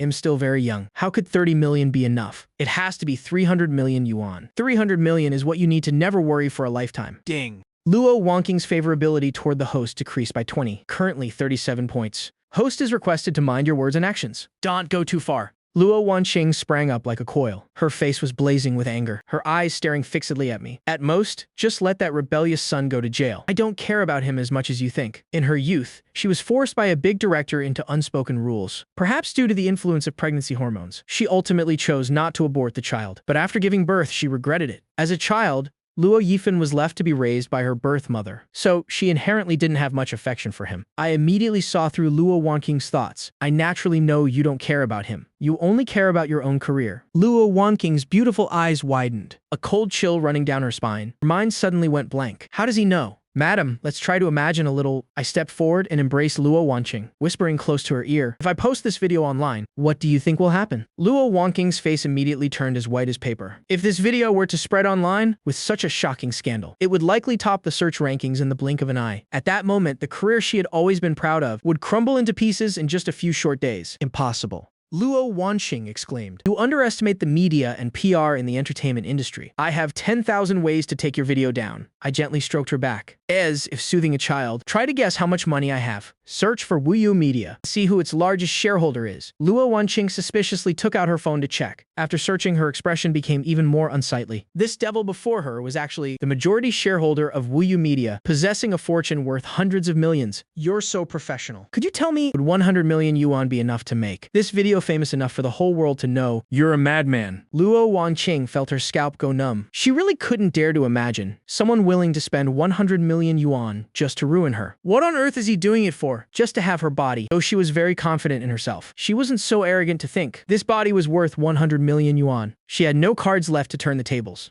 After a fierce internal struggle, she had to compromise. You win. 300 million yuan. Give me 1 month, even if I have to sell all my assets. I'll gather enough for you, madam. I remember saying this many times already. I don't need money. Luo Wanqing suddenly turned around, looking at the man with the wicked smile beside her. She felt a chill through her whole body. 300 million? You don't even want 300 million. What does this maniac want? Fear consumed her mind, her voice trembling violently. What on earth do you want? Revenge, of course. To me, money isn't important, and Luo Wanqing isn't important. What's important is making Luo Yifan taste the pain. Most brutal in the world. Ding. High EQ choice function activated. Transform into a pervert. I've said so much already, yet I don't see any reaction from you. Let me see your sincerity. 2. Speak recklessly. 500 yuan a time. How many times for 300 million yuan? Calculate it yourself. I'm too lazy to do the math. 3. Transform into a lovesick fool. Goddess, you're my goddess. I don't need anything. I just want to silently protect you. Smile curled the corner of my mouth. I've said so much already, yet I see no reaction. Let me see your sincerity. Ding. Love points increased by 100. Currently 200 points. Ding. Luo Wanking's favorability toward the host decreased by 5, currently 42 points. Host is requested to mind your words and actions. Luo Wanqing was both ashamed and furious, but since things had come to this, she had no other choice. Half an hour later. Ding. Luo Wanking's favorability toward the host increased by 2, currently 40 points. Host, please keep trying. Luo Wanking's whole body felt exhausted. She bent over, clutching the trash can, her throat constantly retching. She kept dry heaving, looking incredibly disheveled and pathetic. As for me, I sprawled out on the sofa, a satisfied smile on my face. As if nothing had happened just now, Luo Wanqing barely managed to regain her strength. Her eyes were red as she screamed at me. Are you satisfied now? Delete that video for me. Let everything end here. I smirked, leisurely replying, Madam, you're far too naive. You didn't think it would just end like this, did you? Ding. Luo Wanking's favorability toward the host decreased by 5, currently 45 points. Host is requested to mind your words and actions. Hearing this, Luo Wanqing's heart suddenly tightened. She realized things weren't as simple as they seemed. Her voice began to tremble. What do you mean? Put on an utterly obvious expression. That's 300 million yuan. Do you think you're worth that much? So what do you want? Luo Wanking's eyes widened, her chest heaving violently. She was fuming with rage. The oral reward just now counts as 200 yuan for you. Now you still owe me 299,999,800 yuan more. I gave a wicked smile.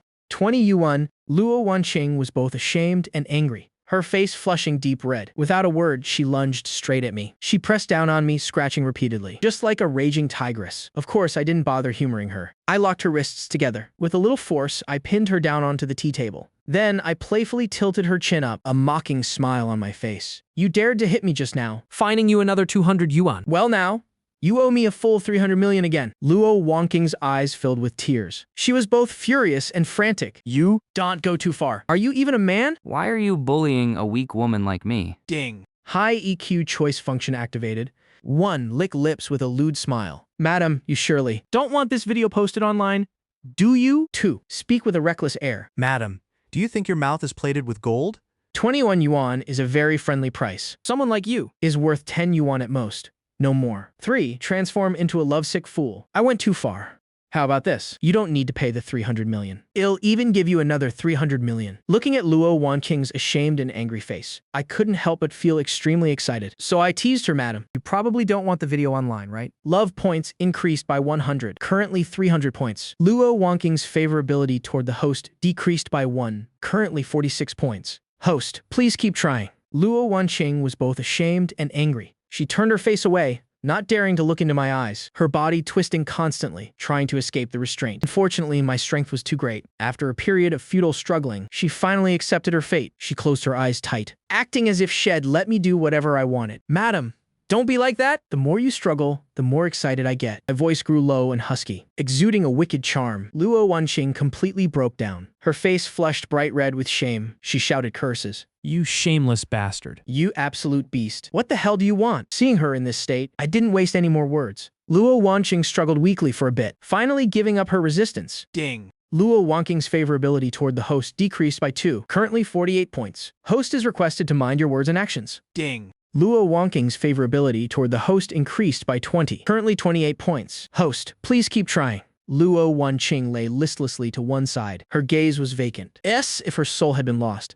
Her hair was disheveled across her cheeks, sweat matting the strands on her forehead. Looking at her, a wicked smile curled my lips. I took out my phone, opening Luo Yifan's chat. Location, Unit 7, Jinshu Villa District. Huajing, Jiangcheng.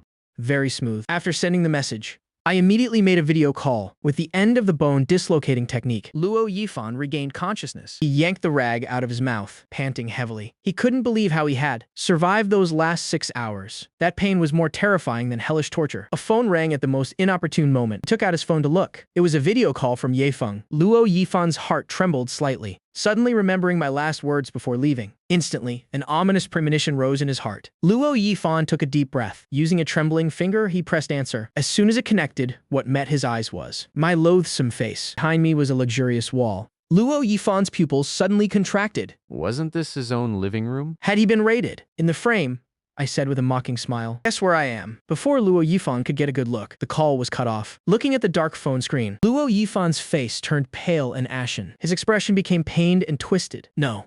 Impossible. How could mother ever agree to him? He frantically called Luo Wangqing's number. His mouth constantly muttered, impossible? Way. The subscriber you're calling is currently unavailable. Please try again later. Clinging to a final shred of hope, Luo Yifan kept dialing. Finally, after a dozen rings, someone picked up the phone. Hello, mother. What are you doing? No, it's nothing. I'm busy. Busy with what? It's nothing. Luo Yifan felt Luo Wangqing's voice tremble slightly, her tone also extremely unusual. He realized something was wrong. Luo Yifan roared in anger. What on earth are you doing? What's that sound over there? Luo Wangqing's impatient voice came through. It's grown-up business, don't meddle. Why do you care about my business? I'm very busy. Luo Yifan's expression changed completely. He thought of the worst possibility.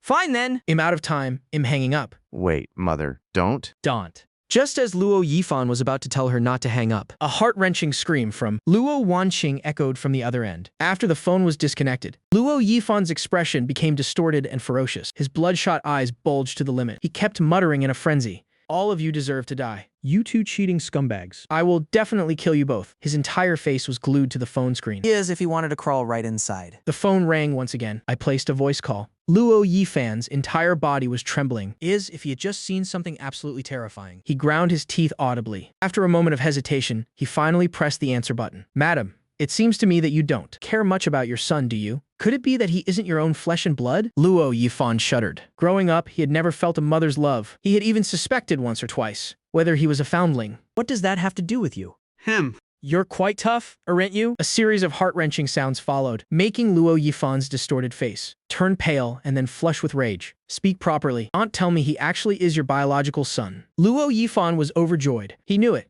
He did have a mother after all, but it seems like you don't give a damn about him. Is your career that much more important than him? Tell me, Is there some hidden story here? You're a grown man. Why are you so gossipy? Another burst of rapid sounds came through. Luo Yifan looked up at the sky and screamed, "This is absolutely insulting. Go ahead and tell me." It happened over 10 years ago. I had just started my career back then. My agent took me to a banquet. The other party was some investor. I only had one sip of wine and immediately lost consciousness. I knew I had been violated, but for a country girl with no power or connections in this city, What could I have possibly done? it wasn't until a few months later, when I went to the hospital for a checkup, that I found out I was pregnant. Maybe it was my constitution, but my belly didn't show at all. I didn't even have major morning sickness. I wanted to get rid of it, but the doctor said it was already too late. Forcing a surgery could have been life-threatening. I didn't dare tell my parents, and I certainly didn't dare show my face in my hometown. Otherwise, those people would have surely branded me a loose woman. With no other choice, I had to give birth to him. This bastard ruined my entire life. Countless times I wanted to strangle him, but in the end, I couldn't bring myself to do it. So I dumped him with my mother to raise. That's it. That's the whole story. Luo Yifan stood there, dazed, his whole body turning cold. When he heard the word bastard, his heart went completely numb. A fierce flame of hatred ignited within him. Ha, ha, ha, ha. His eyes were bloodshot. His expression twisted and savage. He ground his teeth and said, "That wretched pair. I'll definitely kill you both." He picked up the butterfly knife from the ground, staggering toward the exit of the alley. But the power of the bone-displacing hand was too great, so much so that his legs still had no sensation. He collapsed onto the ground with a thud, lacking the strength to stand back up. Sounds continued to emit from the phone. "I didn't expect you to have such a past. It's okay. I'll take good care of you from now on." No. Haunting sounds echoed in Luo Yifan's ears, reverberating through the deserted small alley. He picked up the phone, intending to smash it, but his arm hadn't fully recovered yet, so he could only hurl the phone away. Yet, those sounds still lingered. 3 hours later, beep. Luo Wangqing's favorability toward the host increased by 40 points. It is now at 12 points. "Host, please keep up the good work." Luo Wanqing lay in my arms, breathing rapidly and heavily. After she regained her strength, she looked at me and spoke. "Are you satisfied now? Now give me that video." Video? What video? "I have absolutely no idea what you're talking about, Nuna." "What do you mean by that?" Luo Wanqing suddenly sat bolt upright. Washing your hands of it after everything. "Are you playing dumb now? Are you even a man?" Ding. High EQ selection function activated. Option 1. Lick your lips and give a lewd smile. Madam Ill, hold on to this secret of yours for a lifetime. Option 2. Speak nonchalantly. 1,000 per session. These 2 times count as 2,000 yuan paid off. You still owe me. 299, 998,000 yuan more. Option 3. Become a total simp. Ill, give it. I'll give it to you right now. I'll give you the video. I only beg you to let me be your little toy boy. The corner of my mouth curled into a smile. Under Luo Wanqing's disbelieving gaze, I quickly planted a kiss on her ruby red lips. Wah. Ding. Luo Wanqing's favorability toward the host increased by 3 points. It is now at 15 points. "Host, please keep up the good work." I gently caressed her smooth face. "Madam Ill, hold on to this secret of yours for a lifetime." Passion points increased by 100. Total points now at 400. Luo Wanqing's favorability toward the host increased by 10 points. It is now at 25 points. "Host, please keep up the good work." Tisk, tisk. Women really do say one thing and mean another. Ding. Congratulations, host, for completing the beginner mission. The beginning of vengeance. Soul-snatching pocket watch reward received. The soul-snatching pocket watch is a mystical product from the Fairy Empire, capable of controlling ordinary people. Once an instruction is given, the controlled target will resolutely carry it out. Unless the host releases the controlled state will not disappear. Hearing the cold mechanical voice in my head, I couldn't help but be overjoyed. Thought I had to actually kill Luo Yifan for this mission to end, but it turns out just humiliating him was enough to complete the mission. Regardless, I still need to send Luo Yifan off. I want to put an end to his life with my own hands. Looking at the ancient pocket watch in my hand, the corner of my mouth curled into a sinister smile. A brilliant idea appeared in my mind, which was to use the soul-snatching pocket watch to control a few random thugs, using their hands to eliminate Luo Yifan's crew,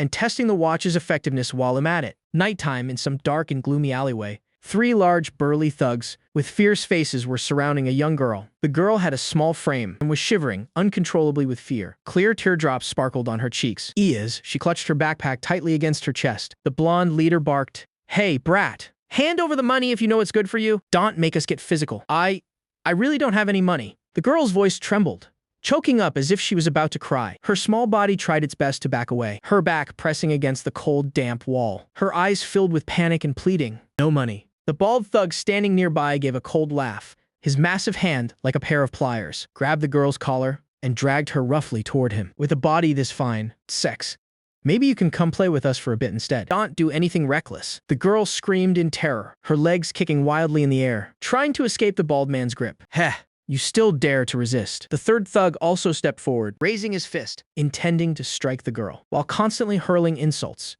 choosing the hard way over the easy way. We're gonna have to teach you a lesson today.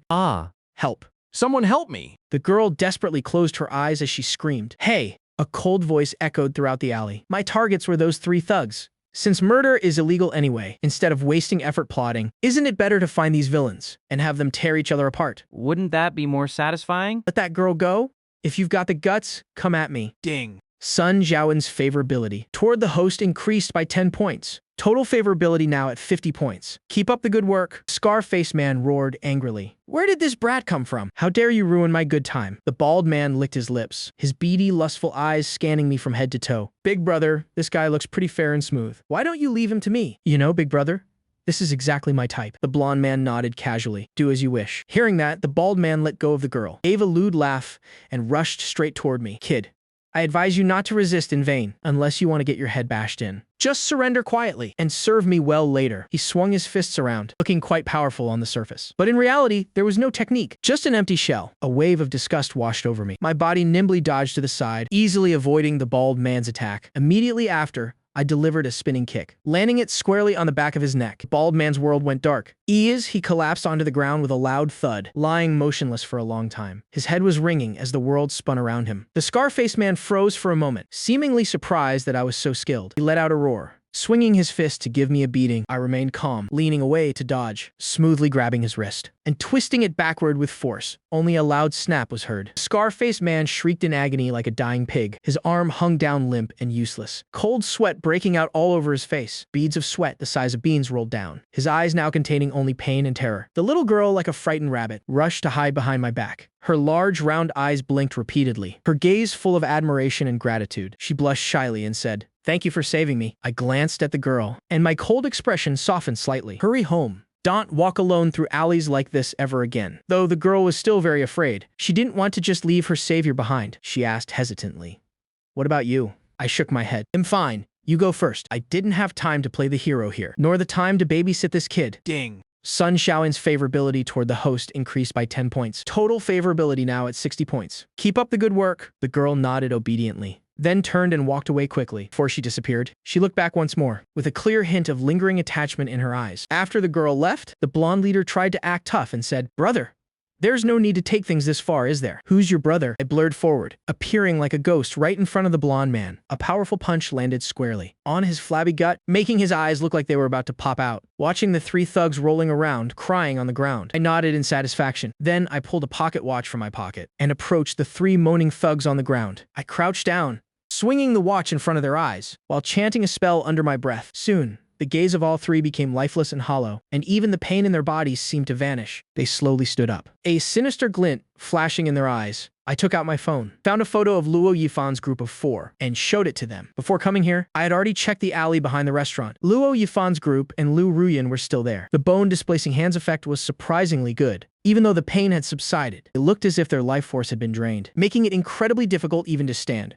It would take hours before they could even think about leaving. Go to the alley behind Fudun restaurant. Take out the 4 people in this photo for me. Don't touch the girl. When you're done, go turn yourselves in. I didn't kill Lu Ruyan because I have a better, much more satisfying plan in mind. Understood. All 3 replied in unison, sounding exactly like machines. I went to Fudun restaurant, headed straight to a private room on the 2nd floor, and sat by the window. I ordered a few dishes and a bottle of wine, quietly waiting for the good show to begin. Below, Luo Yifan's group of 5 seemed to have recovered slightly. They were forcing themselves to move, supporting each other as they prepared to leave the alley. Lu Ruyan's lovely face was swollen, her carefully applied makeup smudged by sweat. She stammered, barely able to speak. That despicable Ye Feng. I even gave him the chance to pursue me, and yet he dared to be so cruel. Just wait until tomorrow. He'll definitely teach that dog Yifeng a lesson. Don't you? Agree, big brother. Hosey looked at the dazed Luo Yifan. Luo Yifan walked on silently, not bothering to reply. Big brother, what's wrong? Do we need to go to the hospital? Before Hosey could finish his sentence, rapid footsteps echoed from the entrance of the alley. Luo Yifan's group all looked over together, only to see 3 murderous-looking thugs peering right at the entrance. One of them held a small knife in his hand, looking as if he had just encountered his father's murderer. They charged straight at them. Hosey backed away, trembling. "Who are you guys?" Luo Yifan finally snapped out of it. Trying to look calm, he shouted loudly,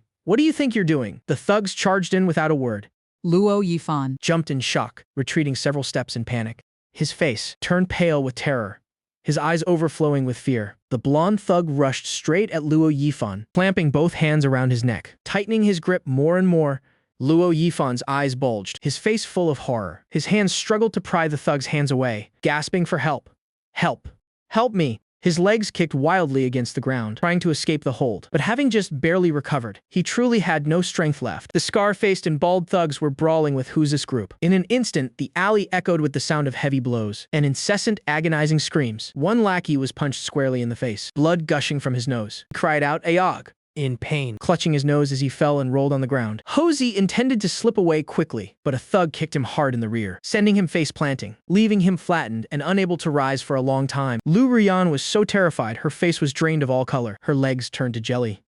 She collapsed to the ground. A yellow liquid involuntarily soaked her skirt. Her hands flailed about, screaming in a fit of panic. Don't kill me. Right at that moment, God knows where he got the strength. But Luo Yifan managed to break free from the thug's grip. He happened to look up and saw me sitting on the second floor, right by the window, leisurely sipping my wine. In that instant, his eyes flared with ultimate rage. A mere insect he had been trampling upon just days ago. How could he have changed so drastically? Luo Yifan stumbled and fell back to the ground, begging frantically. "Big brothers, brave heroes, please spare my life. Whatever amount Yifeng paid you, I'll pay you 10 times more." The blonde thug didn't say a single word, only sneering coldly as he stepped closer, his gaze still like that of one looking at a mortal enemy. "Brothers, big brother, how about 1 million yuan? Just give me a way out. Please. 5 million yuan. 5 million, and you can do whatever you want with those other 4. I only beg you to show me some mercy. 5 million.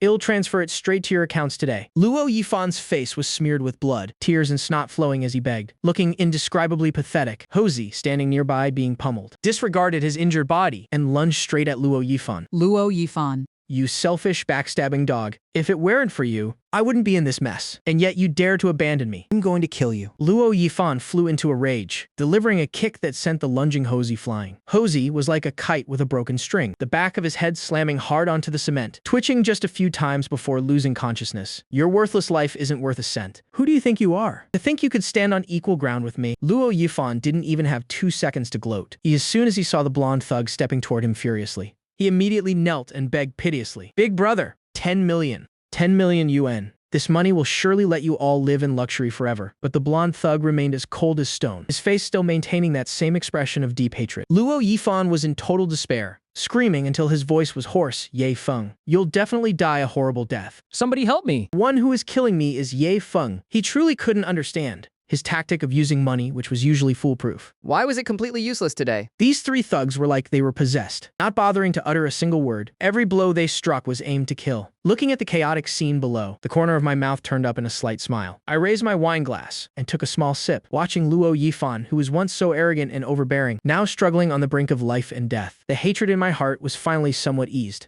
Not long after that, sounds of brawling gradually died out. Luo Yifan and his 3 lackeys lay scattered across the ground, no longer moving at all. Lu Ruyan was slumped on the ground, her eyes lifeless and hollow, still immersed in extreme terror, her body shivering incessantly, her teeth still chattering loudly. Luo Yifan was now barely breathing, his eyes wide, staring at me standing on the second floor, his gaze filled with resentment and hatred. But in the end, there was nothing more he could do. After finishing their mission, the 3 thugs dusted themselves off and trudged toward the police station. Ding. Side quest triggered. Quest name. Who would joke with their own honor? Quest content. Use the method the host prefers. To take revenge on the campus belle who caused the host to spend 8 years in prison. Quest reward. Super Evil Dragon card. Quest duration. Within 1 month of activation, Super Evil Dragon card is a reward item. After use, the host can designate any female target with a favorability score over 20, transforming her consciousness into an immortal evil dragon. Duration is 24 hours. The host, acting as the hero, must go and subjugate the evil dragon. Every time a critical hit is dealt, a large amount of cash will be received, and favorability will also increase much more easily. Critical hits on females. Corner of my mouth turned up in a suggestive smile. Who should I use this card on? After paying the bill, I strolled out of the restaurant and walked right up to Lu Ruyan. Lu Ruyan, startled by the dark shadow that suddenly appeared, was scared out of her wits. In a state of extreme panic, she used both hands to scramble backward incessantly, screaming incoherently, "No, don't come any closer. Please. Don't kill me." While fiddling with the soul-snatching watch in my hand, I looked at her with a mocking gaze. "Great campus belle Lu. Could it be you've already forgotten? A stalker and simp like me who used to follow you every day." Hearing that familiar voice, Lu Ruyan's eyes gradually regained some clarity, as if catching a life-saving straw. She cried out in overwhelming joy, "Feng Feng." Immediately after, she put on a heart-wrenching, tearful display, looking so pitiable and wretched, except for the swollen red cheek that made her look absolutely ridiculous. Who could be so cruel? To dare bully the great Liu campus belle like this? Fang Fang, you're finally here. Save me. I'll do anything you want. Just as she finished speaking, Lu Ruyan lunged at me like a starving predator, trying to throw herself into my arms. Even though I've seen it all, witnessing this scene before my eyes, even my face turned pale with disgust. In the blink of an eye, I raised my leg and delivered a kick. Lu Ruyan let out a wretched scream. She was completely dazed. She had put on such a pitiable act. Yet, not only did I remain unmoved, I even added a painful kick to the mix. Under normal circumstances, her backups and simps would have rushed over to comfort her long ago. Whatever. When you're down on your luck, you have to bow your head. And endure the humiliation. A terrifying realization dawned on Lu Ruyan that I was the one who hired those three thugs to kill Luo Yifan's group. The moment she thought of this, her entire body began to tremble. She really didn't want to die at all. Back at the university, there were so many new simps waiting for her to hook them. How could she possibly die here? But those three thugs only killed Luo Yifan's group of 4, while completely ignoring her presence. Doesn't that prove something? Yes, that's it. It must be. It's because I still have feelings for her. If I spared her, she was willing to give herself to me just this once. Feng Feng. Lu Ruyan stood up, aggravating her wounds, making her grimace and hiss in pain, but she still endured the agony. Staggering toward me, Feng. Feng. I know you're still angry, but the truth is, I've liked you since 10th grade. The reason I never said yes is because my family is very strict. I wasn't allowed to date in high school, and I couldn't do that before marriage. I rolled my eyes in contempt, looking at Lu Ruyan before me, speechless. She really has no sense of shame. How dare Liu Ruyan claim she's still a virgin? Feng Feng. It wasn't until today that I realized how much I love you. I'm willing to be your girlfriend, to be your wife. If you want it, I can give you my most precious possession right now. Lu Ruyan's eyes welled up with tears, looking like she was on the verge of sobbing. I was truly disgusted by her words. My stomach churned with nausea, and I couldn't stop myself from vomiting right onto Liu Ruyan. Lu Ruyan was completely stunned. Rage and hatred flared up wildly within her. In all her years, what man hadn't doted on her and cared for her, running errands and doing everything for her? When has she ever suffered such humiliation? I'll endure it. For the sake of her own life, Lu Ruyan suppressed her disgust and put on a look of concern once more. Feng, Feng, what's wrong? Let me rub your chest to help you breathe. Stop it. Don't come any closer. I raised my hand to block Lu Ruyan's dangerous advance. Stop talking nonsense. I have to go home for dinner. Let's just start already. Right now? Lu Ruyan's jaw dropped in shock. Going for something this intense, even though she's been a player for years. She had only done it outdoors a few times, let alone in a place as filthy and wretched as this, which was also a horrific murder scene. This isn't really right. Lu Ruyan took a deep breath, forcing a strained smile. How about we go to my place? No one is home. What are you blathering about? It's the same everywhere, isn't it? My face was full of impatience. I still have to go eat dinner with Auntie Bai. But it's all trash and sewage here, and there are even corpses. What if someone is secretly watching us? I'm begging you, let's go to my place. Lu Ruyan pleaded miserably. I glared at her fiercely, my patience completely exhausted. How about you just go and die instead? I don't have time to deal with you. Hearing this, Liu Ruyan immediately shook her head in terror. No. I'll do whatever you say. Lu Ruyan lowered her head, silently unbuttoning her shirt. My hand held the soul-snatching pocket watch. My brows furrowed tightly, looking at Liu Ruyan with an expression of pure disgust. What on earth are you doing? Does a worn-out bust like you actually think you can play the part of pure love? Lu Ruyan nervously fiddled with the hem of her shirt, putting on a shy, coquettish act. Of course, I want to give you the most precious thing in my life. Hey, gorgeous, do you really take me for a fool? I flew into a rage and swung my hand, delivering a loud slap. A worn-out bust like you dares to talk about pure love. Lu Ruyan tumbled to the ground, clutching her even more swollen cheek, asking back in disbelief. What do you mean by that? Can't you understand human speech? I'm calling you a worn-out public bus. I still didn't feel satisfied, so I swung my hand and slapped her again. Daunt, you know exactly what kind of person you are. Lu Ruyan's head was ringing, and she burst into loud, bitter sobs. Seeing that the noise was unbearable, I gave her another direct slap to the face. Lu Ruyan immediately fell silent, only daring to bow her head and sniffle softly. I pulled out the soul-snatching pocket watch, speaking with absolute revulsion. Lift your head and look at me. Hearing this, Liu Ruyan tremblingly raised her head, her heart filled with immense fear. I knelt down in front of her, flashing a wicked smile, while holding the ancient-looking pocket watch. Liu Ruyan stared blankly at the strange sight before her, her mind a mess of confusion. What is this? My eyes darted around. Perhaps letting her know the truth before taking control would make her terror that much sweeter. I licked my lips and spoke slowly. This is a magical toy I happened to find. Do you know what it does? No, I don't know. Lu Ruyan had an ominous premonition, and it was growing increasingly intense. Daunt?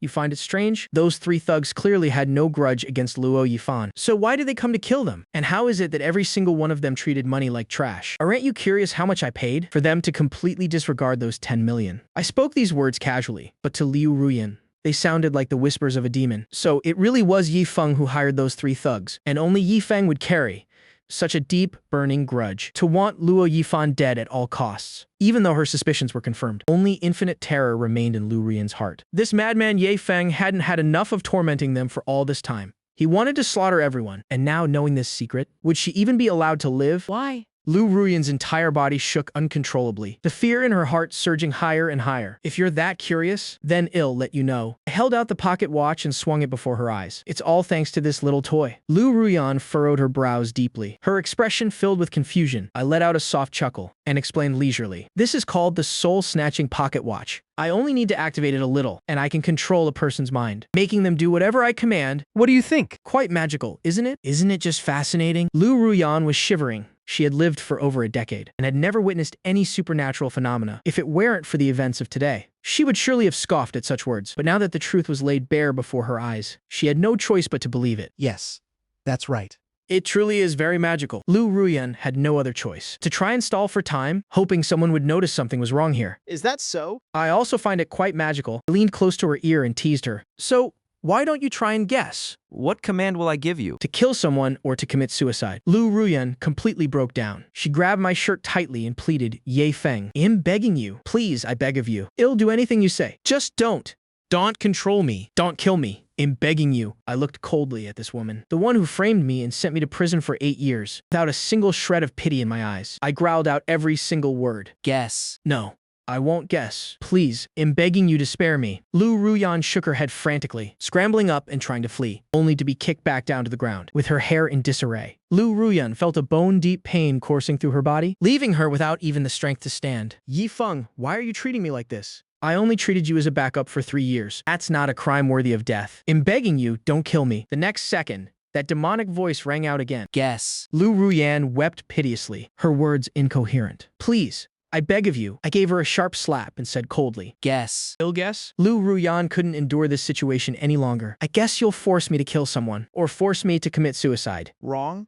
My voice was as cold as ice. If every word was hissed through my teeth, but falling upon Liu Ruyan's ears, that sound was like heavenly music. A flicker of hope was ignited in her heart. I don't have to die after all. Liu Ruyan's face lit up with joy, and she hurriedly knelt down to kowtow. Thank you.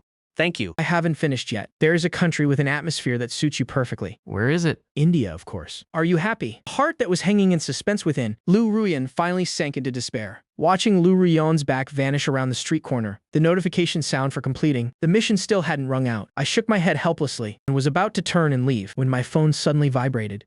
It was Auntie Bai. A smile immediately appeared on my face, and even my voice became significantly gentler. What is it, Auntie Bai? In my heart, IG was truly my only love.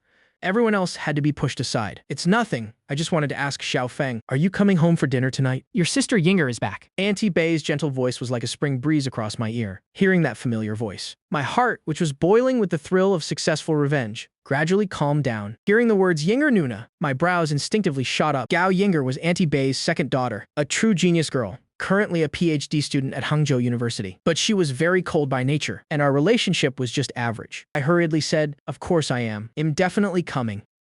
I'm on my way back now. Auntie Bai, please remember to save some food for me. Yes, of course. I've already set the table for you. Auntie Bai's voice carried a hint of a smile. Hurry back. Everyone is waiting for you. Pausing for a moment, she added another instruction. Don't drive too fast, okay? Be careful on the road and pay attention to safety. I know, Auntie Bai. Don't worry. I'm the most careful driver there is. After hanging up the phone, I stepped on the gas and headed straight for home. Half an hour later, I pushed open the living room door. Mouth-watering aroma of food wafted toward me. Ia's Auntie Bai and Gao Yinger had already been waiting at the dining table for a long time. I'm sorry. The traffic was so bad just now. I'm sorry for making you wait so long. Saying that, I strode forward quickly, rushed to the table, and plopped down. It's okay. I just finished cooking as well. Auntie Bai's face broke into a gentle smile. Her eyes filled with care. Come, eat while it's hot, dear. Have lots of meat. I think Xiao Feng has gotten thinner lately. While speaking, she constantly picked up several succulent pieces of beef and placed them all into my bowl. I smiled and complimented her. Thank you, Auntie Bai. Auntie Bai's cooking is truly on another level. Just from the aroma alone, I'm already about to drool. Then I picked up a piece of savory food and put it in Auntie Bai's bowl. You should eat plenty too. Auntie Bai looked at me with a smile. As long as you like it, that's all that matters. I turned to look at Gao Yinger beside me and gave her a giggling greeting. Yinger Nuna, long time no see. Gao Yinger looked up and said extremely concisely, yeah, long time no see. Today, Gao Yinger was dressed very simply in a plain light-colored t-shirt paired with tight jeans, accentuating her perfect curves. Her long snow-white legs seemed longer than my own life, as beautiful as those of a professional model. She radiated a cold aura that said, keep your distance. While shoveling rice into my mouth, I stole glances at her, thinking to myself, Yinger Nuna is getting more beautiful by the day. It's just a shame her personality is as cold as Antarctic ice. At the table, Auntie Bai kept putting food in my bowl, and the interaction between us was incredibly warm. Meanwhile, Gao Yinger ate in silence, only occasionally looking up, her eyes betraying no emotion. Dinner gradually came to an end. I really wanted to know Gao Yinger's data, so I immediately thought about viewing her information. Name, Gao Yinger. Beauty, 98. Personality, cold, arrogant. Hobbies, reading, studying. Favorability, 75. Innate succubus saint body, 20. Experience, 0 times.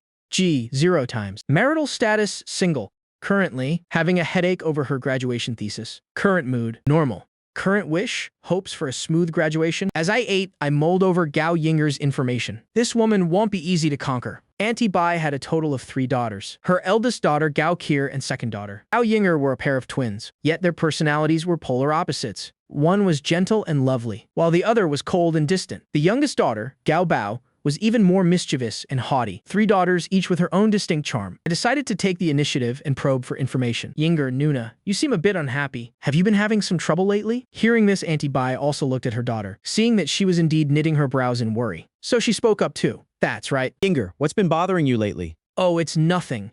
It's just that my graduation, the thesis, is a bit difficult to write. After hearing that, I immediately searched the system store to see if there were any relevant items. Sure enough, after a period of relentless searching, I finally found physics professor level knowledge for 300 points. I didn't hesitate to buy it immediately. Purchase successful. Exchange successful. Love points deducted by 300. Currently 100 points remaining. The next moment, a stream of cool air surged into my brain. Now, I felt that I was more than capable of lecturing. Even physics doctoral candidates. Yinger Nuna, what's the topic of your thesis? Tell me about it. Maybe I can help you with something. Gao Yinger looked at me like I was an idiot. The cold great beauty actually showed a bewildered expression, making for a truly fascinating contrast. If it had been the arrogant little brat, Gao Bao, she might have started mocking me already, but Gao Yinger didn't. Her expression remained unchanged. Yes, she recited the long title of her thesis. I showed a look of excitement. I actually understand this. I rattled off a series of related physics concepts. Gao Yinger was completely stunned. She never expected a first-year freshman to understand a physics doctoral graduation thesis. Gao Yinger's favorability toward the host increased by 1, currently 76 points. Host, please keep trying.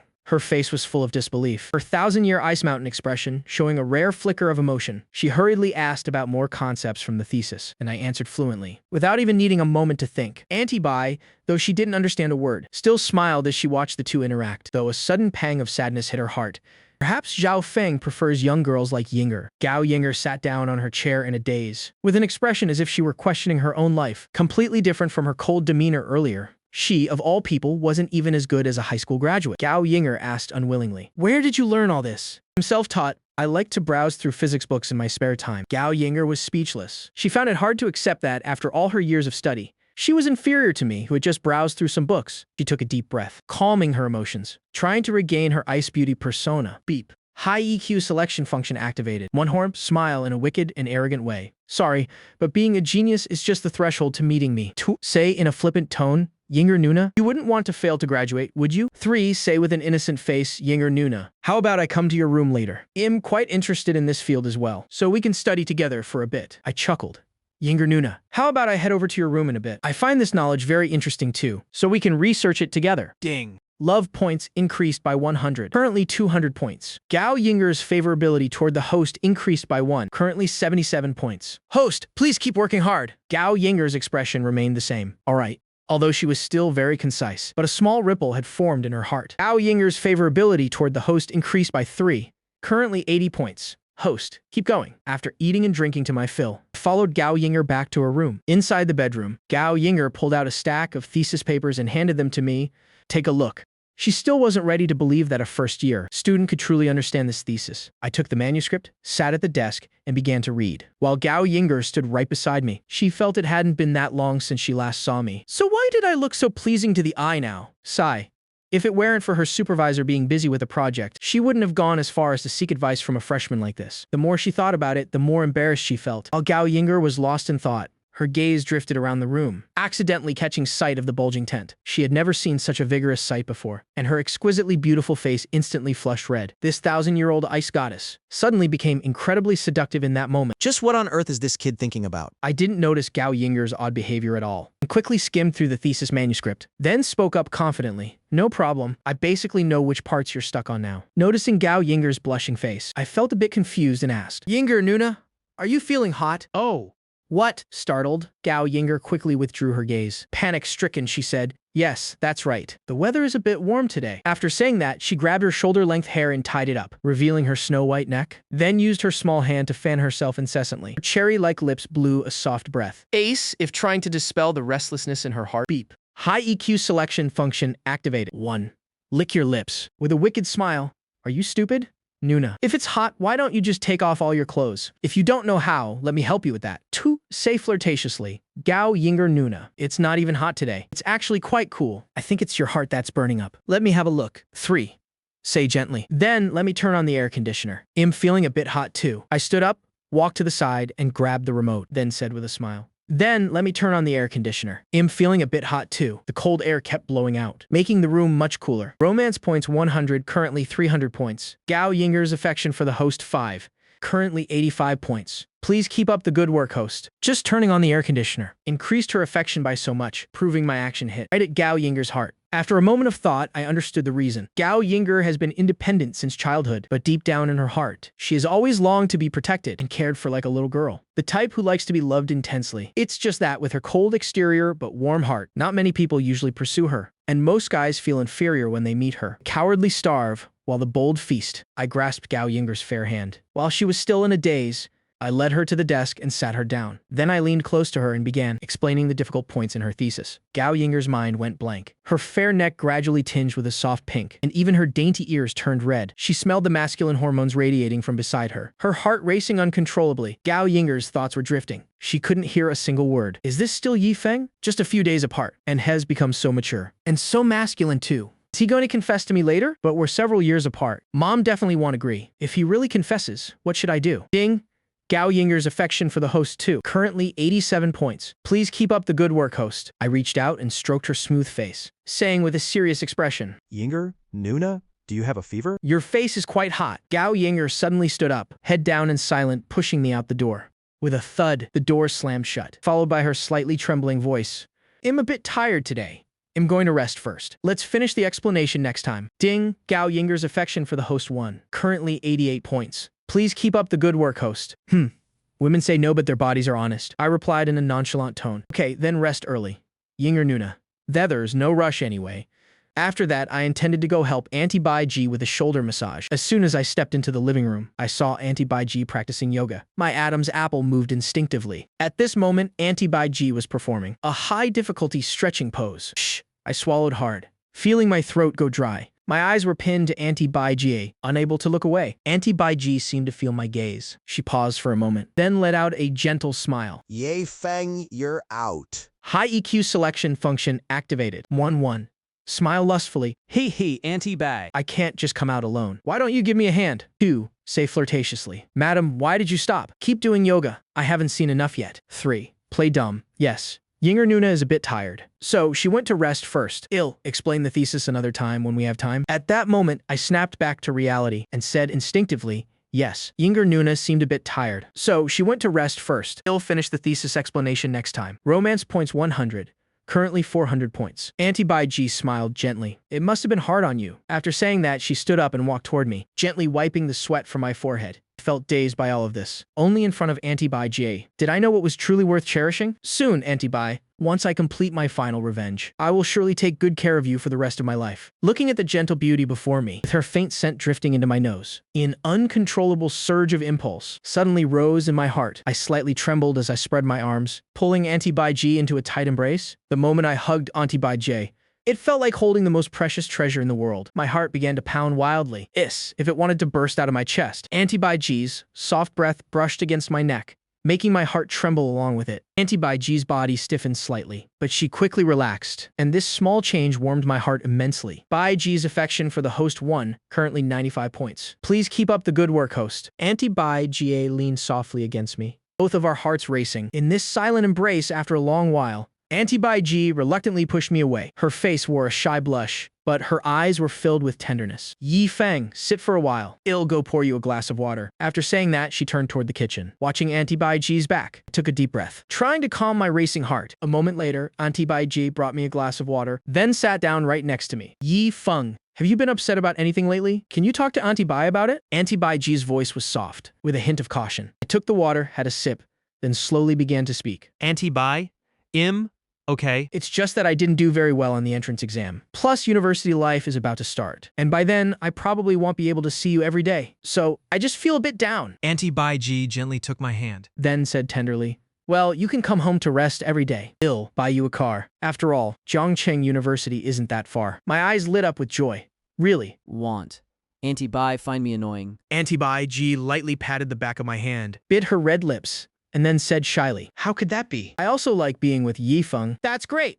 Auntie Bai is the best. I excitedly pulled Auntie Bai Ji into a hug. After a long while, Auntie Bai Ji gently broke free, which left me feeling very invigorated. The hurdle of hugging has finally been cleared. Just then, the yoga instructor's voice came from the TV. Next, let's perform a more challenging pose. To demonstrate the ultimate flexibility of the body, Auntie Bai Ji glanced at the TV, covering her mouth with a soft cry. Oh dear, you made me forget I was even practicing yoga. Seeing this scene, an idea popped into my head, and I began silently searching the system shop. System, exchange for the yoga master skill. Ding, exchange successful. Romance points 100, currently 300 points. Yoga master Ye Feng is officially on the scene. I turned to Auntie Bai Ji and said, Auntie Bai, let me help you with your yoga. I've studied it a bit before, and my technique is quite good. Auntie Bai Ji bit her red lips, a bit hesitant. It wasn't that she didn't believe I knew yoga. Practicing yoga with two people, she feared some of the poses might be too intimate. Auntie Bai Ji thought about it. Wed already had a massage and just hugged, and my behavior had always been very proper, whereas she was the one with the stray thoughts. But just thinking about the two of us practicing together, her beautiful face turned burning hot, and her fair neck gradually flushed. Auntie Bai Ji's mind was a mess. Yet she unconsciously agreed, okay, thank you for the trouble, Ye Feng. Hearing this, my heart leaped with joy, but I remained calm on the outside.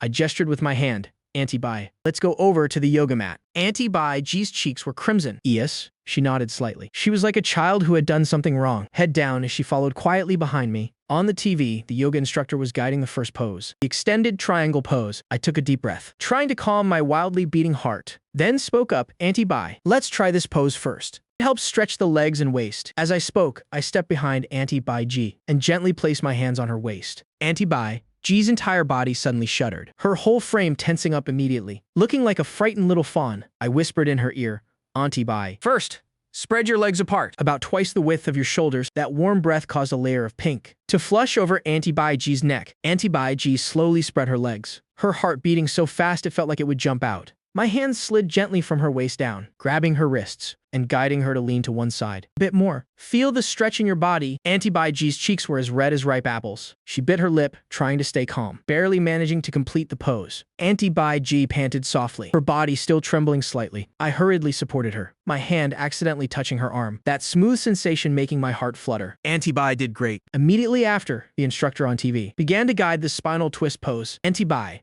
this pose helps make the spine flexible. It's very good for your health. Auntie Bai Ji blushed and nodded slightly, feeling both nervous and a bit expectant. I told Auntie Bai Ji to sit on the mat, and then I sat down behind her. Auntie Bai, stretch your left leg out first, then cross your right leg over your left. I helped Auntie Bai Ji adjust her posture as I spoke, and following my guidance, Auntie Bai Ji slowly turned to one side, her hands searching for balance. From behind, I gently hugged Auntie Bai Ji's waist, helping her maintain her balance. Turn a bit more, Auntie Bai. Auntie Bai Ji turned her head back, and our faces were so close, we could clearly feel each other's breath. Auntie Bai Ji's gaze flitted away in confusion. She had never been this close to me before. This intimate atmosphere left her feeling both shy and a bit stunned. After completing the movement, Auntie Bai Ji felt as though all her strength had been drained, and she slumped back into my arms. I held her tightly, and only after a long while did Auntie Bai Ji gently push me away. She smoothed her messy hair and whispered, Ye Feng. Then there's still the next movement. Her voice was as soft as a mosquito's buzz. Right then, the instructor on TV began to guide the side split pose. I turned to look at Auntie Bai Ji, a hint of anticipation in my eyes. Auntie Bai, why don't we try this one? It's the final test of flexibility. Auntie Bai Ji looked at the pose on the TV. Feeling both afraid and curious, she bit her lip, and after a long hesitation, she finally nodded. She whispered, "But Ye Feng, I'm afraid it will hurt." I quickly reassured her. Auntie Bai, "Don't worry. It'll go very slowly." I had Auntie Bai Ji stand on the yoga mat first. Then I squatted down. Next, I gently took hold of Auntie Bai Ji's thighs, making her body tremble as she looked at me nervously. Auntie Bai, just relax first. It'll help you slowly spread your legs. I gradually applied pressure, and Auntie Bai Ji's legs began to open bit by bit. Her breathing became more rapid, and small beads of sweat appeared on her forehead. I asked solicitously, "Auntie Bai, does it hurt?" Auntie Bai Ji gritted her teeth and shook her head slightly. As I continued to apply force, Auntie Bai Ji's legs opened wider and wider. I encouraged her. "Auntie Bai, you're doing so well. Just a little bit more." Auntie Bai Ji's body was now fully open, forming a perfect side split. Her body was trembling uncontrollably, whether from pain or nervousness. Looking at the alluring beauty before me, my throat felt agonizingly dry. Auntie Bai Ji looked up at me. Our eyes met, and a thick, intimate atmosphere filled the space. Gao Yinger, holding a glass of water, was about to take a sip. The sight of the two of us sitting opposite each other struck her like a bolt from the blue. What are you two doing? Auntie Bai, Jie and I were startled by the sudden voice. I pretended as if nothing was wrong. "Nothing. I'm just teaching Auntie Bai yoga." "Is that really it?" Gao Yinger's eyes scrutinized the two of us. If it were before, she wouldn't have felt any ripple in her heart. Yet today she felt a bit jealous. She didn't expect to be jealous of her own mother. And Gao Yinger was startled by this ridiculous thought. She told herself, "It's definitely not that. I'm just curious." Auntie Bai Ji tilted her head to the side, looking obviously uneasy. "Yes, that's right. Yi Feng's technique is quite good. He's already taught me several poses." She didn't know why she felt so guilty. After all, they were just practicing yoga, and there hadn't been any overly intimate actions. Gao Yinger glanced at me curiously. "I didn't expect our Yi Feng to be so multi-talented. We haven't met for a while, and you've changed so much. Not only do you understand PhD-level physics, but now you're an expert in yoga too." I rubbed my nose and laughed awkwardly. Not really. I just have too much free time, so I look into everything a bit. It's good if I can actually use what I learn. Gao Yinger nodded vaguely. "Mom, you and Yu Feng should go to bed early too." After saying that, she poured herself some water, then went straight upstairs to her room. Auntie Bai Ji and I stared at each other, both seeing the embarrassment in each other's eyes. I was the first to break the silence. "Well, I'll go upstairs to rest now. Auntie Bai should go to sleep early too." At the same time, I didn't forget to leave a message. "Next time I'll teach you some other poses." Okay. Good night, Ye Feng. Good night, Auntie Bai. With that, I walked straight to my room. Auntie Bai Ji watching my back. Her mind drifting off to who knows where. Her beautiful face gradually turning red. Back in my room, I lay on the bed, my head filled with the images from earlier. Practicing yoga with Auntie Bai Ji, her perfect figure, her shy face, and the intimate gestures between us, all making it impossible for me to close my eyes. Let's set a small goal. Next time, I have to kiss her. On the other hand, Auntie Bai Ji was lying in bed, tossing and turning, unable to sleep. Her heart still hadn't returned to normal. Just thinking about the intimate session with me, her face would flush uncontrollably. The most effective way to take revenge on a man is to take away the women in his life. In my past life, my father's best friend Gao Yi not only stole all my family assets, but also conspired with the school beauty to send me to prison. Now that I've been reborn, I will defeat him in the career Hayes so proud of, and then force him to hand over those shares. But that's only the beginning. For when he returns home, Hell realized his wife, and all 3 of his daughters have left him for me. The next day, I decided to go to the company for an inspection. So I drove to Wuyu Media headquarters. The second I stepped into the office area, countless eyes turned toward me. Both Wei Jixue and Yuan Hao were staring. Yes, these two were Gao Yi's loyal henchmen. Wei Jixue frowned slightly. "Isn't that kid CEO Yes, son? What the hell is he doing at the company?" Yuan Hao, standing next to him, gave a mocking smile. "The chance for us to score points has arrived. CEO Gao already gave us instructions that if we see this Ye-sun show up here,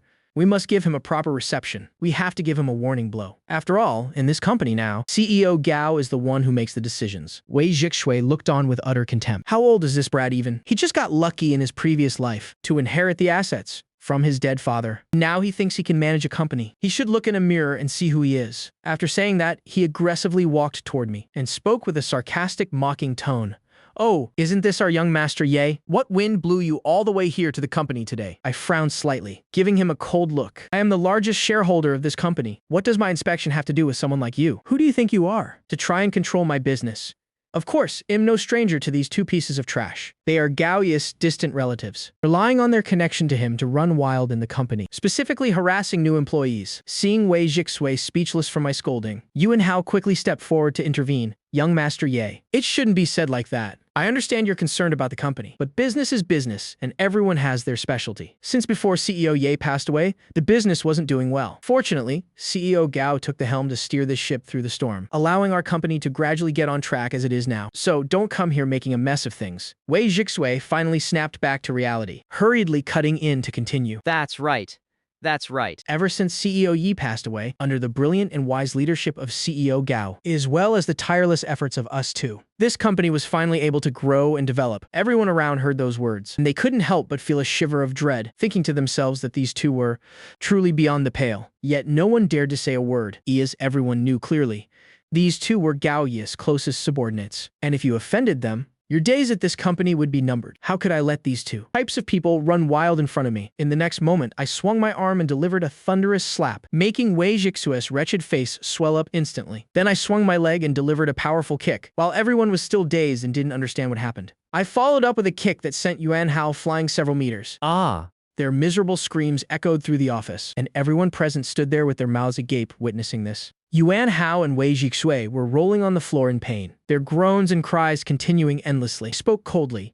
My face is icy as a sheet of paper. Who is the HR manager here? Get out here now. The HR manager heard the call and came running in a panic, his face clearly showing worry and confusion. He looked at me, then at Yuan Hao, and Wei Jixue groaning on the floor, wondering what on earth was happening, not knowing what kind of crazy script was playing out today. These two usually act out in the company, relying on their power to bully others, seriously affecting the discipline and culture of the company. They must be fired immediately. Upon hearing this, the HR manager's face immediately showed embarrassment and difficulty. He knew all too well the close relationship between these two and Gao Yi. If he fired them now, he certainly wouldn't know how to explain it to CEO Gao, so he timidly spoke up. Young Master Ye, but these two have been with the company for a long time, and in their work so far, there hasn't been any major mistake, so this sudden firing might be a bit. I said fire them immediately. Or do you want to go with them? The HR manager shuddered under my icy gaze. He was trembling all over, though he feared Gao Yi's blame. He was even more terrified that I would fire him on the spot, with a major shareholder on one side and the current chairman on the other. He didn't dare offend anyone. Having no choice, he grit his teeth and nodded. Yes, yes. President Dai Feng, I'll get on it right away. Colleagues around us witnessing this scene were all so shocked their jaws dropped. Then I addressed everyone in the company. Has anyone else been harassed by them? Or forced into any hidden rules? Come see me privately after work. I guarantee I will send them to prison. Gao Yi aggressively pushed open the glass door and began shouting curses loudly. What is going on here? Why aren't you working instead of standing here gossiping? Yuan Hao, Wei Jixue. What's the meaning of this? Whoever did this, get the hell out here now. Gao Yi had been in the chairman's office, schooling his little secretary with his mouth, when he was suddenly startled by the loud noise, causing him to jump in fright and shrivel up. After the shock, fury rushed to his head, and he stormed out to confront the situation. He scanned the room, his eyes quickly meeting my bone-chilling gaze. I did it. Got a problem with that? Gao Yi's throat went dry, cursing inwardly. How did this brat end up here? Just as he was about to put on a kind facade, Yuan Hao and Wei Jixue stumbled and crawled toward him. Both were crying piteously, their faces covered in tears and snot. President Gao, you must get justice for us. Yuan Hao clung tightly to Gao Yi's leg, wailing through his sobs. This Dai Feng just arrived and started hitting people, and even threatened to fire us. Is there no law and order left in this world? Wei Jixue chimed in from beside him, covered in mess. That's right, President Gao, we've always been devoted to you. How could he treat us like this? He wasn't just hitting our backsides, he was slapping President Gao right in the face. Gao Yi's eye twitched, his brow furrowed deeply. He looked at my cold expression, intending to gloss over the matter for now. Xiao Feng, these two lack discretion in their work, and perhaps they've offended you. Young people have hot tempers, I can understand that. Then, his Adam's apple bobbed. Yes, he forced out a smile, however. Hitting people in public isn't good after all. Give your Uncle Gao some face. I'll have them apologize to you. And well, call it even? Gao Yi glanced at the two still wailing piteously, his eye twitching incessantly, cursing them in his mind. They really had no sense of the situation. Then, he kicked them away and barked. Apologize to President Dai Feng right now. They finally snapped out of it, hurriedly bowing in apology, President. President Di Feng, our dog mouths. Weren't guarded. We deserve the beating. Please be magnanimous and forgive us. The corner of my mouth curled into a mocking smile. President Gao on the 12th of last month, Wei Jixue, in the artist lounge, used hidden rules against trainee Quat wanting. On July 3rd, Yuan Hao, under the guise of an audition, lured Zhang Meng to the Hilton Hotel, room 1603. There are many more examples like this. Do I need to list them one by one? These were things I had accidentally investigated about Gao Yi in my past life, and now they were perfect for scaring them into a confession. There are quite a lot of these stories. Shall I hand over the surveillance footage copies to the police? Saying that, I leisurely pulled out my phone, waving it in front of everyone. Or should we bring both parties here to confront each other right now? Though I didn't actually have any evidence in my hands, it was clear everyone present was terrified by the threat, especially the guilty ones like Wei Jixue and Yuan Hao, who could no longer even stand, collapsing onto the floor like piles of sludge.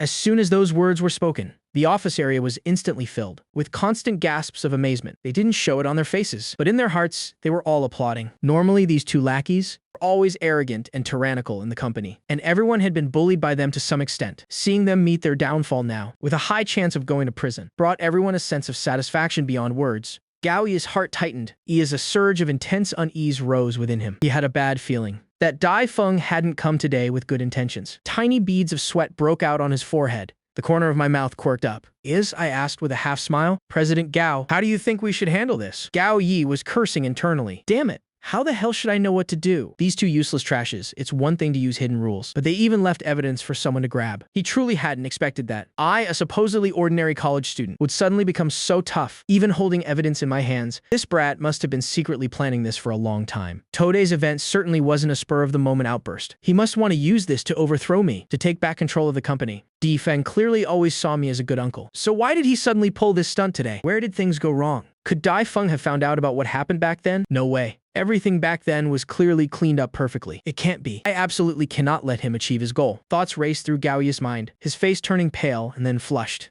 He suddenly stood up, grabbed the teacup off the table, and hurled it at Yuan Hao's shoulder. Scalding tea spilled down his suit, making Yuan Hao cry out in pain from the heat. Yet he didn't dare dodge. You two animals? The company treated you well, and yet you dare to commit such heartless acts. Gao Yi put on a face of pure indignation. This is absolutely lawless. This kind of moral depravity cannot be tolerated. They must be punished severely. Yet in his heart, he was constantly calculating. These two were his trusted confidants. If he really punished them severely as Dai Feng wanted, his influence within the company would be significantly weakened. No, I must find a way to minimize this mess, to make it disappear. I can't let him get his way. I have to regain control of the situation immediately. Gao Yi roared, security, drag these two scumbags out of here. As if I had seen right through his thoughts, I interrupted him immediately. Just call the police already. Or is President Gao waiting for them to destroy the evidence? As soon as Yuan Hao and Wei Jixue heard about the police, their faces instantly turned deathly pale. The two who were just wailing loudly now seemed to lose all strength in their bodies. Collapsing completely onto the floor, Yuan Hao scrambled on all fours, crawling over to cling to Gao Yi's leg again, pleading miserably, President Gao, please save us. We truly know we were wrong. We won't ever do it again. You can't hand us over to the police. We'll be finished if we go in there. Wei Jixue kowtowed like he was pounding garlic, his forehead hitting the floor with sharp thuds. President Dai Feng, President Gao, we will definitely pay compensation to the victims. Please have mercy and let us go just this once. We have old mothers and young children.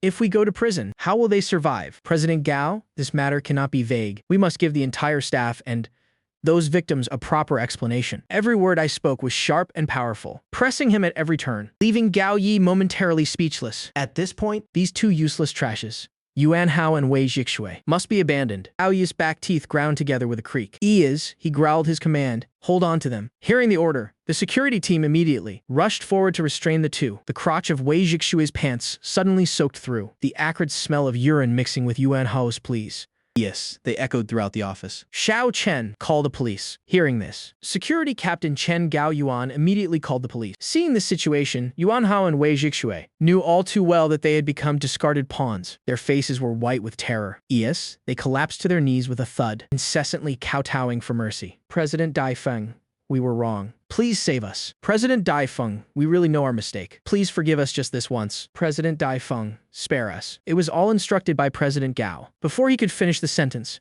security guards covered their mouths tightly. Yuan Hao's eyes widened, his face flushing red from stifled anger, only able to make muffled, indistinct sounds. The veins in Gao Yi's neck bulged, his sinister eyes seemingly spitting fire. Take them downstairs. Hand them over when the police arrive. The surrounding crowd suddenly broke into murmurs. So cool. Now this is what a real overbearing CEO looks like. Incredible. Someone should have dealt with these animals long ago. Damn, that promising talent I worked so hard to find. Resigned in despair because they tried to force hidden rules on her. Scattered applause gradually grew into a roar. Several female employees who had been harassed were already in tears. Gao Yi's temple twitched incessantly. After taking a deep breath, he forced a bright smile and said, "My colleagues, it's because of my lax management of subordinates that these two were able to deceive those above and below, committing such heinous crimes that everyone in the company hates. Rest assured, everyone, I will absolutely not let them off. Next, I will cooperate closely with the police officers to investigate the truth thoroughly, clear the names of the victims, and to bring justice to everyone." A few sycophant employees immediately cheered. President Gao is mighty. Gao Yi clapped his hands, signaling them to return to their workstations. All right, everyone get back to work. Then he turned to the secretary beside him, Zhao Lin. You must check the phones of everyone present. I don't want to see any video clips related. Today's events leaked online. The secretary, Xiao Lin, wearing a tight miniskirt and black stockings, nodded slightly. Yes, President Gao. After the secretary left, Gao Yi looked at me with a benevolent expression and spoke. It's summer break right now, isn't it? Your Uncle Gao has been so busy lately that I haven't had time to visit you. Thinking back, it's my fault. Before old Dai passed away, I promised him I would take good care of you. Gao Yi smiled and patted my shoulder. Xiao Feng, let's go inside and continue our talk. I stood silently watching the performance of this animal, the corner of my mouth curving slightly into a smile. Then I calmly replied,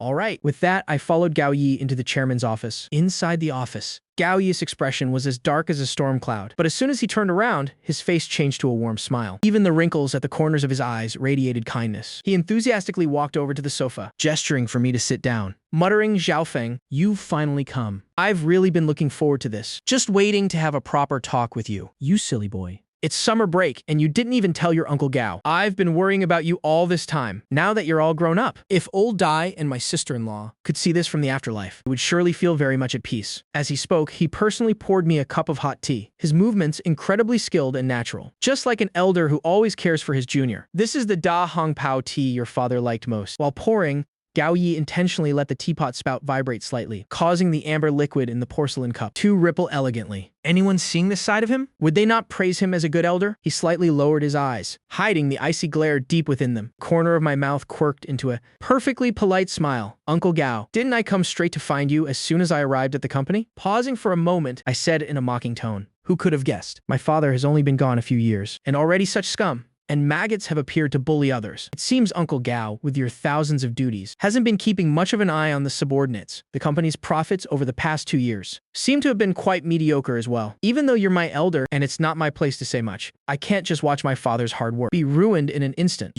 You and my father were lifelong friends. So surely Uncle Gao will understand this junior's perspective. Hearing these words that sounded respectful, but were actually full of hidden sarcasm, the smile on Gao Yi's face gradually vanished. He felt everything was slowly slipping out of his control. At this moment in the chairman's office, Gao Yi reined in his thoughts and suddenly burst into laughter. That laugh sounded strangely jarring. Then you've misunderstood your Uncle Gao. Actually, I've known for a long time that those two scumbags were using my name to act out in the company, bullying their subordinates. As soon as I heard, my lungs were bursting with rage. I just wanted to tear them into 100 pieces, but to avoid tipping them off, so I could catch the whole lot at once. I didn't call the police to arrest them immediately. I've been having people secretly gather evidence all this time. It's just that you happened to catch them today, Zhao Feng. The corner of my mouth quirked up, revealing a mocking smile. If you put it that way, then I've blamed you unfairly. Hearing that, Gao Yi let out a heavy sigh. Xiao Feng, our company has so many matters large and small. I'm so busy every day my head is spinning, I don't even have time to go home. You know, this company is the result of the blood and sweat your father and I poured into it years ago to keep it going. I toil every day from dawn till dusk, to the point that I have no time left for my own family. I truly feel I've failed your Aunt Bai. Gao Yi sighed and lamented. His eyes even seemed to glisten with a hint of tears. I remained silent, coldly watching his performance. Gao Yi pretended to heave a sorrowful sigh as he continued. To tell the truth, it's quite shameful. It's because of my busyness that I neglected the management of subordinates, never imagining those two scumbags would run amok in the company for so long, committing such immoral and harmful acts. Gao Yi grew more indignant as he spoke. Slamming his hand onto the table, Xiao Feng, rest assured, I will definitely investigate this to the very end. Give you and the entire staff the most satisfactory explanation, absolutely not letting these two scumbags remain free from the law. I smiled back. I've blamed you unfairly then, Uncle Gao. I really didn't expect you to be so busy. You've worked so hard all these years. How about this?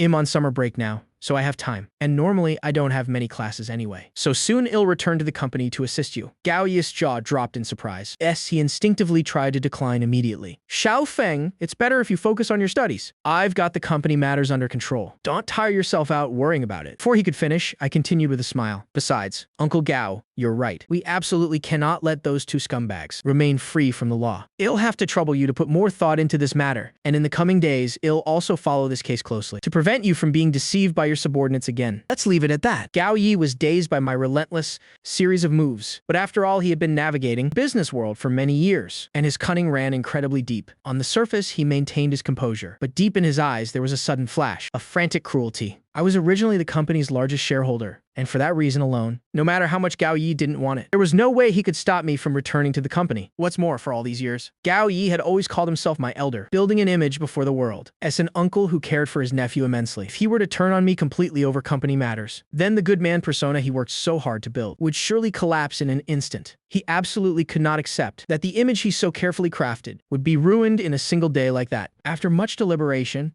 Gao Yi understood that he had no choice but to sacrifice his pawns to save the game. He leaned forward slightly, forcing a smile onto his face. Zhao Feng, if you want to come back and help the company, your Uncle Gao will certainly support you fully. If there's anything you don't understand or need help with, just come find me anytime. Then thank you very much, Uncle Gao. I sat on the sofa, eyes casually scanning our surroundings, seemingly indifferent, but in reality, I was secretly observing every single tiny movement Gao Yi made. In my past life, in my eyes, Gao Yi was an incredibly kind and close elder, until I was framed and sent to prison, learning the truth about my parents' deaths and how Aunt Bai died in a foreign land. It was only then that I realized with a shock that Gao Yi was actually a madman with a truly heartless soul. However, the current me is no longer that naive fool who knew nothing of the world from my past life. Looking at Gao Yi's face that puts on a virtuous show, I only feel a surge of ultimate disgust, wanting nothing more than to rush forward and rip that hypocritical mask right off his face. Gao Yi still maintained the appearance of a kind uncle, speaking with an air of deep devotion. Lately, the company's business situation hasn't been great. Web drama production companies are popping up everywhere, so the competition has become incredibly fierce. I'm truly under a lot of pressure as well. Xiaofeng, it's good that you're coming back to help, but for now, let's just start with the basics, so you can get used to how our company does business. Gao Yi put on a face of sincerity and dedication. If everything he did was for my own good. Inwardly, I felt completely speechless, but on the surface, I tried to stay calm. Uncle Gao, you're older, so you probably don't go online much, so maybe you don't fully understand today's market trends. Lately, I've noticed that short video platforms are growing at an incredibly fast pace. I think our company could absolutely establish a department to incubate KOLs, specializing in finding and training social media influencers. Moreover, if this department develops steadily, we can leverage their influence to promote our company's film projects, thereby opening up many promising new directions. On the surface, Gao Yi pretended to be listening intently, but in reality, in his heart, he didn't care for a single word I said. He couldn't help but let out a small smirk, then continued in his moralizing tone. Zhao Feng, having creative ideas is good, you're still far too naive. Those short videos are just where kids mess around. It's fine for filming daily life, but it'll never amount to anything real. What good is having many followers? Making professional web dramas is the only real proper business. Uncle Gao, I've been in this industry for so many years.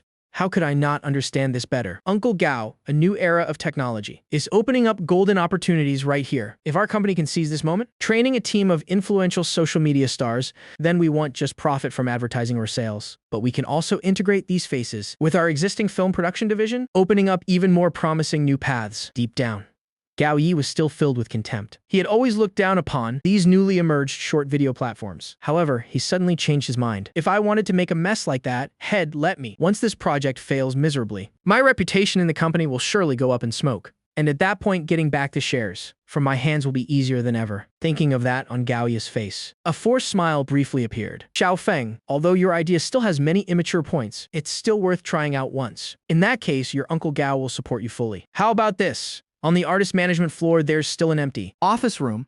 I'll assign it for your use. Since the company's current capital is quite limited, so I'll provide you with 1 million yuan as initial funding. Do your best. Uncle Gao always has faith in you. Uncle Gao, 1 million yuan is honestly a bit too little. According to my preliminary calculations, we need at least 10 million yuan as a contingency fund. What? 10 million. Gao Yi's eyes widened in horror. The old man almost jumped out of his chair. Xiaofeng, the company's business situation is currently difficult. Where would I find that much money for you to squander? Besides, the potential of this project of yours is still unknown. Everything is just your conjecture.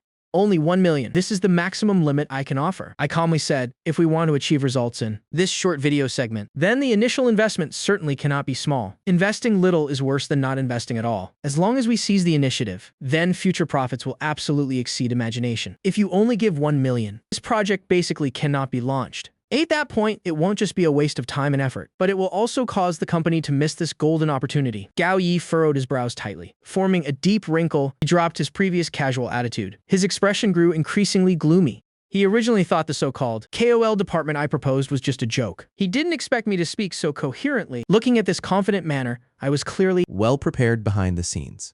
Gao Yi's mind was a mess, immensely troubled. Where did the naive youth who knew nothing about business before go? Gao Yi instinctively moved to refuse my request, but his eyes accidentally swept across my still somewhat youthful face. In a split second, it was as if he thought of something, and a sinister gleam flashed in his eyes. Theory is theory.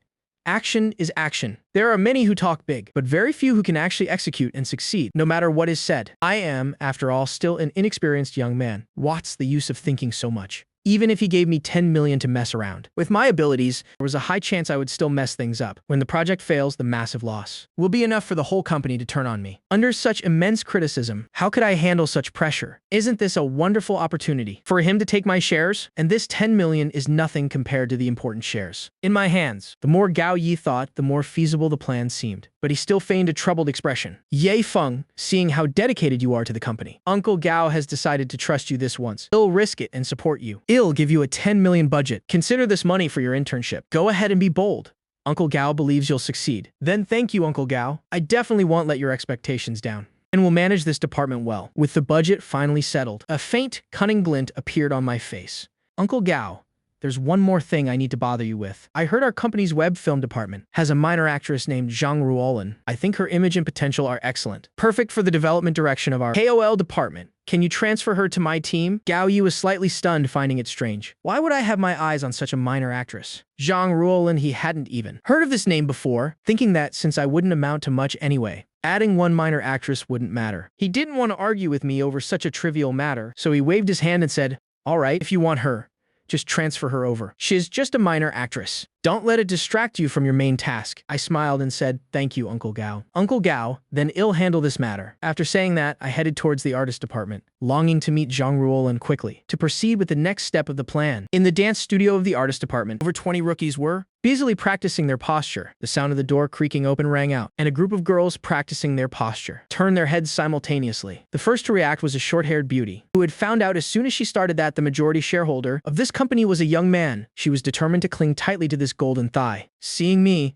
the short-haired beauty's eyes widened. Her gaze full of excitement, the minds of the beauties present immediately became sharp, each one like a peacock spreading its tail feathers. I felt as if I were lost in a forest of flowers. The person closest to the door was a beauty named Zhang Yilian. She smiled radiantly and waved, "Hello, young Master Ye." I didn't pay attention. Right now, my mind was only on one thing, to quickly bring Zhang Ruolin to my side and bind her to this boat. Moreover, she hasn't debuted yet, and she's right here in my company. In the corner, Zhang Ruolin was like a little rabbit, lowering her head and shrinking back in fear. Her extremely pure face looked so tender it could burst with moisture, the quintessential first love face. I smiled and waved, calling Zhang Ruolin. Zhang Ruolin instinctively shrank into the shadows. This was her first time meeting the big boss with a net worth of hundreds of millions. The beauties around her all showed surprised expressions, their faces full of admiration and envy. I thought to myself, check Zhang Ruolin's information. Name, Zhang Ruolin. Age, 21. Beauty, 96. Personality, lively. Favorability, 60. Innate charm, 20. Experience, 0. Marital status, single. Current mood. Level 1, current wish. Hope to debut successfully. I stepped up in front of Zhang Ruolin, trying to make my tone sound a bit gentler. "Ruolin, I have something to discuss with you. Come with me to the meeting room next door. Let's talk for a bit." Zhang Ruolin was completely bewildered. She nodded nervously, her voice carrying a slight tremble. "Hello, President Ye." "Yes, sir." Her little heart pounded, as if it were about to leap out of her throat. Seeing me walk away, she hurriedly stood up and followed, trotting towards the studio door. Her running posture was just like Seven's, looking incredibly adorable. The gazes of the actresses behind her were like poisoned daggers being thrown, making their faces turn extremely distorted, each of them constantly whispering and muttering. The short-haired beauty Cheng Yo-Yo stood poised at the door, her eyes never leaving Ye Feng and Zhang Ruolin as they approached. I must seize this opportunity. Thinking this, Cheng Yo-Yu made up her mind. Young Master Ye, young Master Ye." Two coquettish voices rang out almost simultaneously, both using a flirtatious tone. "Cheng, you heard the sound and looked over." A flash of anger instantly crossing her eyes. "You again, Zhang Yilian. You scheming woman. How dare you try to snatch a man from me? At this moment, Zhang Yilian also had a look of absolute determination. She had also thought it through. Instead of fighting for a vague debut opportunity, she'd rather bet on this handsome, wealthy majority shareholder. It's you, Cheng Yu, you dare. Spoil my good thing. Their eyes met, each glaring fiercely at the other, their gazes full of the smell of gunpowder. I watched the scene before me with interest, the corner of my mouth curling into a smile. However, this short-haired beauty looked somewhat familiar. I began to think carefully, and quickly remembered that in my past life, she was a blogger with tens of millions of fans. My eyes lit up. It seems I've picked up a treasure. My eyes constantly evaluated Cheng Yu. Cheng Yu was overjoyed in her heart. Young Master Yi was noticing her. So, did she actually have a chance for the carp to jump over the dragon gate? Thinking of this, the joy on Cheng Yu's face was plain to see. She even raised an eyebrow at Zhang Yilian beside her. Zhang Yilian gnashed her teeth in anger, originally thinking that recruiting Zhang Ruolin was lucky enough. Who would have thought the raid be a Cheng Yu as well? I couldn't wait and thought to myself. Check Cheng Yu's information. Name, Cheng Yo. Age, 24. Beauty, 90. Personality, lively. Favorability, 60. Innate charm, 20. Experience, 0. Marital status, single. Current mood. Level 1, current wish, wants to be the host's lover. Cheng Yu's beauty compared to average people is certainly outstanding, but beside me are all peerless beauties. Bai Jie, Luo Wanqing, and the three Gao sisters. Who among them isn't more beautiful than her? However, am not picky, pushing back the chaotic thoughts. I looked up with great interest. Each Cheng Yu and Zhang Yilian. Two were still glaring fiercely at each other, neither willing to look away first. The two seemed to notice my gaze, and simultaneously changed their disguise. Completing a face change move in an instant, Cheng Yu immediately perked up. She stood up straight, unconsciously puffing out her chest, wanting to show her most charming side. Seeing the two of them like peacocks spreading their tails, competing for beauty, found it a bit amusing. I gave a light cough and said, "Do you two have something?" Hearing this, Cheng Yu's pretty face was instantly filled with a sweet smile. Her already sugary voice now became flirtatious to the point of melting. I also want to work under young Master Ye. When I first joined the company, I heard about the glorious achievements of young Master Diep's father when he founded the company. Moreover, old staff say you're naturally brilliant. Following you, I'll surely become extremely famous. When that time comes and am truly famous, I will definitely repay young Master Ye well. Zhang Yilian stared blankly. It Cheng Yu's non-stop chatter. Unwilling to be left behind, she hurriedly stepped forward, a radiant smile on her face. Young Master Ye, as long as I can work under you, am willing to accept any condition. I don't even care if I become famous. I just want to work by your side. I thought to myself. Check Zhang Yilian's information. Name, Zhang Yilian. Age, 22. Beauty, 89. Personality, lively. Favorability, 70. Demonic charm, 20. Experience, 0. Marital status, single. Current mood, positive. Current wish, wants to be the host's lover. Zhang Yilian wasn't a major KOL in the past life, but this kind of wheat-skinned athletic beauty is indeed rare. I smiled and said, all of this comes at a price. So, whether it's Zhang Ruolan, Cheng Yu or Zhang Yilian, what price are you willing to pay to work under me? The two froze at the same time. Then the next second, their joy was plain to see, shouting in unison, yes. Yes. Yes. Even in our dreams, we want to work for young Master Yi. All right, since you want to follow me so much, then follow me into the meeting room to talk. After saying that, I turned and walked straight ahead. Zhang Ruolin hurriedly followed behind. Cheng Yu and Zhang Yilian also rushed to keep up, fearing being left behind. They didn't forget to glare at each other. In the meeting room, I cleared my throat and spoke frankly, the ugly truth first. This department of ours is a key focus of the company's next development, which is to nurture KOLs using short videos as the main platform. However, since the department is newly established, many things are not yet finalized. So if you three join, you must consider it carefully. My gaze swept across the three beauties with different expressions. However, I have a preliminary draft for development of the three of you. I'm 10 parts certain. I will help you become famous within 3 months. Cheng Yu quickly replied. President Ye. I, Cheng Yu, am determined to follow you. If young Master Ye is willing to sign me, I will definitely give it my all, and absolutely won't disappoint you. Zhang Yilian hurried to chime in flirtatiously. Young Master Ye, I also desperately want to work with you, and will work my hardest. Her face wore a radiant smile, but in her heart, she was thinking through gritted teeth. No way, tonight I must take the initiative to seize a place in Ye Feng's heart. I don't believe I'll lose to her this time. Zhang Ruolin was stunned. She took a deep breath, her big eyes blinking as she looked at me, her voice carrying a hint of tension and anticipation as she whispered softly, I I also want to work under President Ye. I nodded in satisfaction. Very good. In the future, you will surely feel proud of the decision you made today. You don't need to worry, even though our department is new. The initial startup capital alone is 10 million. There will be no less than 50 million in capital injected later. Furthermore, before helping you become famous, I have no intention of expanding the scale temporarily, meaning this 10 million will be prioritized and poured entirely into you. As long as you do well, there will absolutely be no shortage of resources. As soon as I finished, the eyes of the three beauties instantly lit up, amazement clear on their faces. They could almost not believe it. Their whole bodies dazed by the sudden wave of joy. Ding. Zhang Ruolin's favorability towards host increased by 1, currently at 64 points. Ding. Cheng Yue's favorability towards host increased by 1, currently at 61 points. Ding. Jiang Yilian's favorability towards host increased by 1, currently at 71 points. Host, please keep up the good work. Cheng Yu jumped up in excitement, her massive chest bouncing up and down along with her. Jiang Yilian was also full of excitement, her gaze lingering on me like pulling silk, while Zhang Ruolin didn't overreact. Her eyes also sparkled with the light of anticipation. They seemed to have already seen themselves standing under the stage lights, becoming superstar KOLs, admired by 10,000 people. I leisurely walked out of the meeting room, a meaningful smile on my face. I must say, watching Cheng Yo and Zhang Yilian competing and sulking was actually quite interesting. Who doesn't like seeing beauties being jealous over them? I walked to the printer, printing out pages of contracts. This is the artist contract prepared last night, in coordination with the law firm. Taking the contracts, I went straight to the office. In the office, Cheng Yu stood with hands on hips in anger, glaring at Zhang Yilian shrilly. Copycat. Whatever I say, you say the same thing. You copycat. Shameless woman. Yang Yilian shot her a look of utter contempt. Do you think everyone is big-chested and brainless like you? Whatever Ruolin and I say, we use our brains, unlike you, who speaks without thinking. Just blabbering whatever comes out. Don't you agree, Ruolin? Zhang Ruolin, who was dazed, was called and said with a forced smile, "Everyone is different. It's normal." What do you mean? Cheng Yu was so angry her face turned red and immediately used her chest to bump the other, making Zhang Yilian take several steps back. "Think you're so great just because you're busty." Zhang Yilian didn't flinch at all, stepping forward to bump her back. Click. The sound of the door opening rang out. The two quickly regained their composure, their faces filled with fawning smiles. "Young Master Ye, you're finally back." Cheng Yu's coquettish voice rang out first. She swayed her waist, like an excited house cat, hurrying to my side, her gaze full of expectation. Zhang Yilian and Zhang Ruolan followed closely behind. I handed the contracts and pens to the three of them. "These are your artist contracts.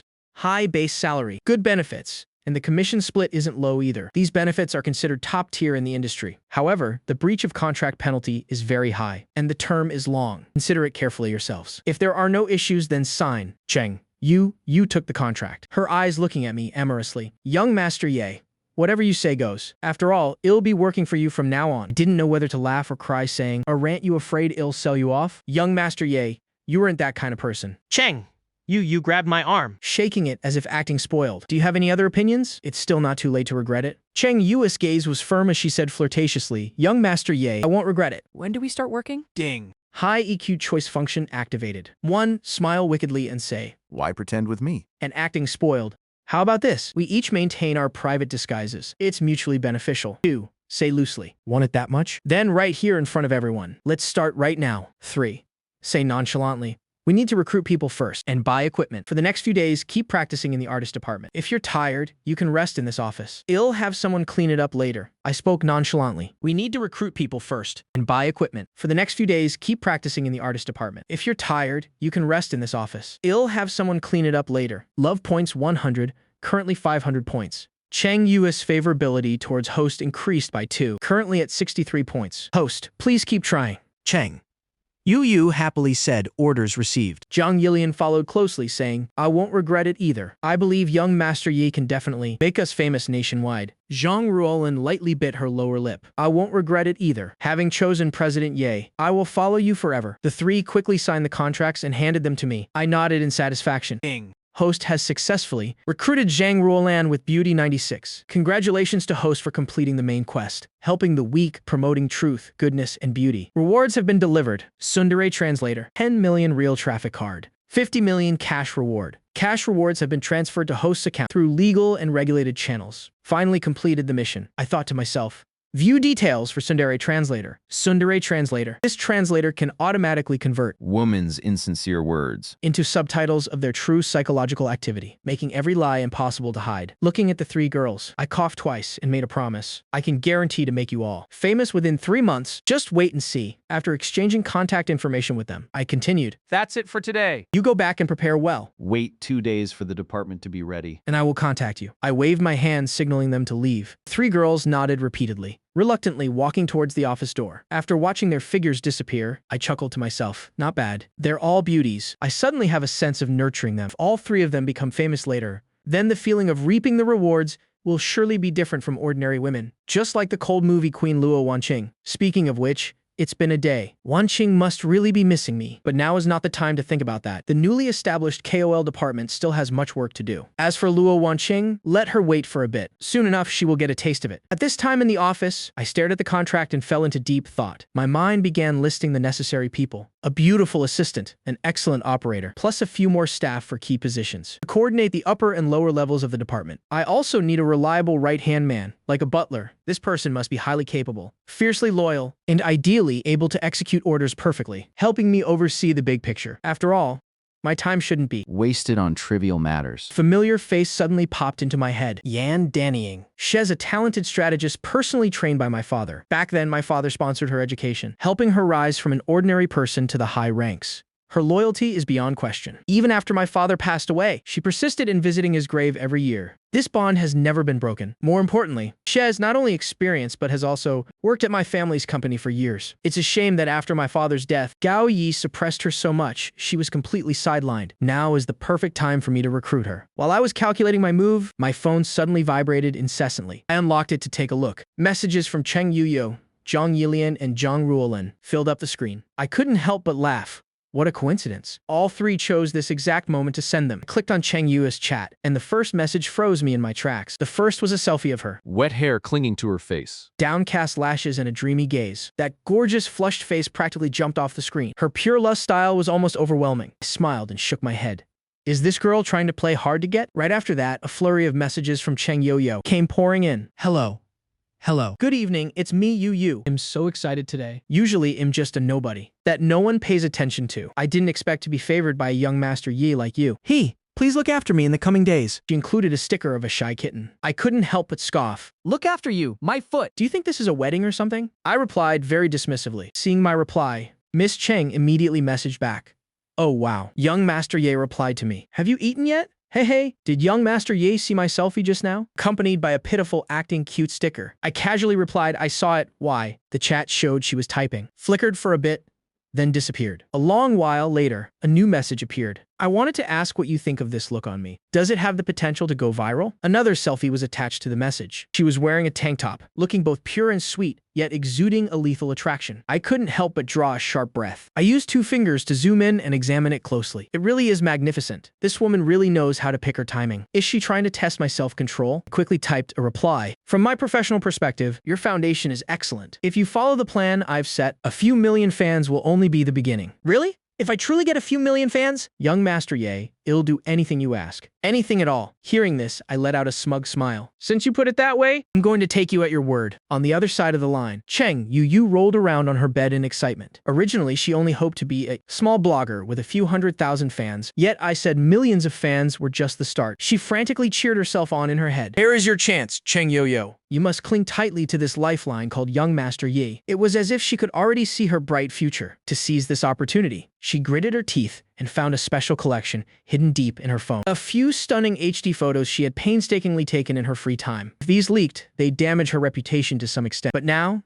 she didn't care. She had to go all in. A series of messages popped up in the chat. Cheng Yu, here are 9 HD photos. Young Master Ye, do you think I look good? Which style does this image of me suit best? The shy sticker. My eyes were glued to the HD photos appearing on the screen. I was stunned for half a second, then began to admire them one by one. Meanwhile, I thought to myself, Very good. Great angles. And the lighting in this one is superb. The proportions in this one are perfect. Even professional photographers could learn from this. At the other end, Cheng Yo-Yo stared intently at my avatar, but there was no movement for the longest time. She was so anxious she almost threw her phone. She clutched her phone and wailed. Why isn't there any reaction? She had clearly laid out all her cards, even sending those private, sensitive photos. Yet this man remained so calm he didn't even react. Then she sent a string of messages. Young Master Ye, with an expectant kitten sticker. Having just saved the collection she sent, I quickly typed a response. Your photos are fantastic. You're better suited for the pure lust style. When the time comes, tell the makeup artist to make you look a bit more innocently seductive. This style fits you perfectly. The pure lust style. Cheng!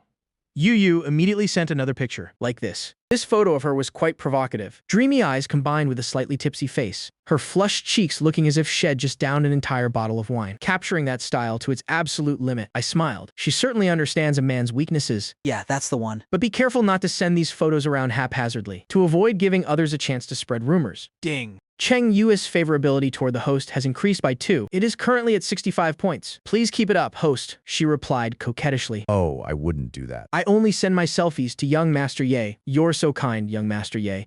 Rarely has anyone cared for me like this. Then am truly honored. The laughing crying sticker. I message back with a smile. It's getting late, and I have work to do. Let's talk another time. Yes. Thank you, young Master Ye. Message me again whenever you're free. I really enjoy sharing my life with you. I don't know why, but I've never felt this way before. I looked at the screen and laughed disdainfully. Why? Because of money, of course. Don't think I don't know? The petty calculations in your heart. But that's fine. It's mutually beneficial. Anyway, according to the system settings, once favorability exceeds 100, it will be locked in. By then, she wouldn't leave even if I chased her away with a stick. Just be a good little top-tier tool for me. I shook my head and exited Cheng Yu's chat, scrolling to the next person's messages. As soon as I opened Zhang Yilian's chat, her greeting along with a photo popped up immediately. Young Master Ye, good evening. Have you gone home yet? It was accompanied by a photo in office attire, yet it was a bit seductive with black stockings. She didn't forget to add, which style should I choose from now on? Sexy or cute? I stared at the photo and pondered. I almost forgot that this woman had been waiting in the underground parking lot for a long time. I need to wrap up what I'm doing quickly and go down to see how she plans to ambush me. On the other side of the screen, Zhang Yilian was standing by my car in the parking lot. Her small face was flushed from the biting cold wind. Zhang Yilian bit her lower lip in slight frustration, twirling a lock of hair around her finger. She had been waiting in the parking lot for over an hour, and her legs were almost numb. Suddenly, a notification sounded, and a bright smile instantly lit up her face. She quickly checked her phone. I had replied, haven't gone home yet. Am a bit busy. You'd be a great fit for the cosplay style. You're working so hard, young Master Ye. Still busy at this late hour. Isn't that reply a bit too plain? She frowned and thought for a moment, then sent over another selfie of herself. It was a photo of her wearing a JK uniform. Young Master Ye, how about this? I looked at the photo and smiled, feeling an urge to tease her a little. So I messaged back, quite pretty. You're perfect for cosplay, but it would be even better if the skirt were a bit shorter. Ding. Zhang Yilian's favorability toward the host has increased by 1. It is currently at 72 points. Zhang Yilian saw the reply on her screen, and her heart pounded like a drum. Hey, young Master Ye, my legs hurt a bit. Could I possibly hitch a ride with you? With a shy little girl sticker. Sure. It'll be down as soon as I'm done. Go find somewhere to wait. Yes. Thank you, young Master Ye. Love you so much. Next, I opened Zhang Ruolin's message. It was very brief and concise. President Ye, thank you for your favor. I'm really looking forward to working with you. I replied, no need to be so formal. I'm quite easygoing. After replying to all the messages, I breathed a sigh of relief, preparing to head to Yan Danying's office. 2 minutes later, I knocked on the door. Yan Danying, who was absorbed in her work, looked up in surprise. Her long, alluring purple hair cascaded down freely. Exuding a hint of spontaneity, she spoke slowly. Come in. Yan Danying was wearing a white shirt on top, the collar slightly open as if by accident. She paired it with a tight, pale purple miniskirt. Her cold, elegant look hid an irresistible charm. On her refined bridge was a pair of thin-rimmed glasses, making her look even more mature and intellectual. Extremely charismatic. Seeing that it was me who entered, Yan Danying said in surprise, Zhao Feng. Why are you here? I replied warmly, Auntie Yan, I missed you so much, so I came to visit. Why?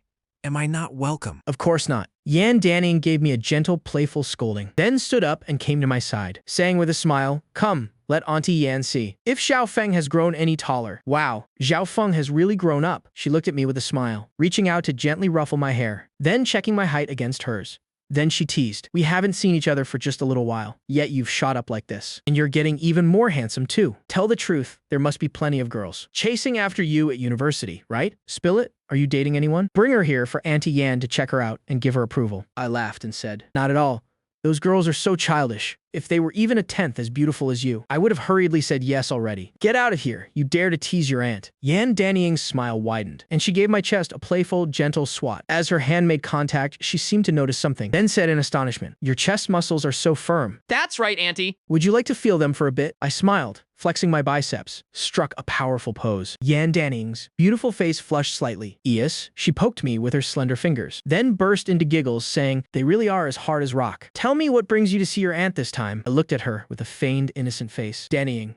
Those words really hurt my feelings. "Can't I visit you unless I have a reason? I told you I missed you." Having said that, I spread my arms wide and continued with a smile. "Dannying, you've changed. You used to hug me every time you saw me. Have you become distant now?" You brat, stop playing around. She hesitated for a moment but finally gave me a gentle hug. In that instant, a rush of masculinity enveloped her, seemingly leaving her slightly stirred. Yan Danning suppressed the unusual feeling in her heart and whispered, "I know you too well. You never come by unless you want something. Speak up. What do you want? Short on cash or having trouble winning over some girl? Looking for your aunt to help you hatch a plan." She huffed and continued, "If you don't talk, I'm heading home right now." I shrugged and said with an indifferent look, "Then go ahead. I drove here today, so I'll drive you home." It's been a while since I last visited Danning's place. In her heart, she secretly scolded. This stinky brat is all grown up now. Does he have no sense of boundaries at all? Yet she couldn't help but sigh inwardly. But why do I feel like Xiao Feng is getting more handsome by the day, and he has such a manly aura too. Yan Dannying. Oh, Yan Dannying. What kind of nonsense are you thinking? Has still just a child. No thanks.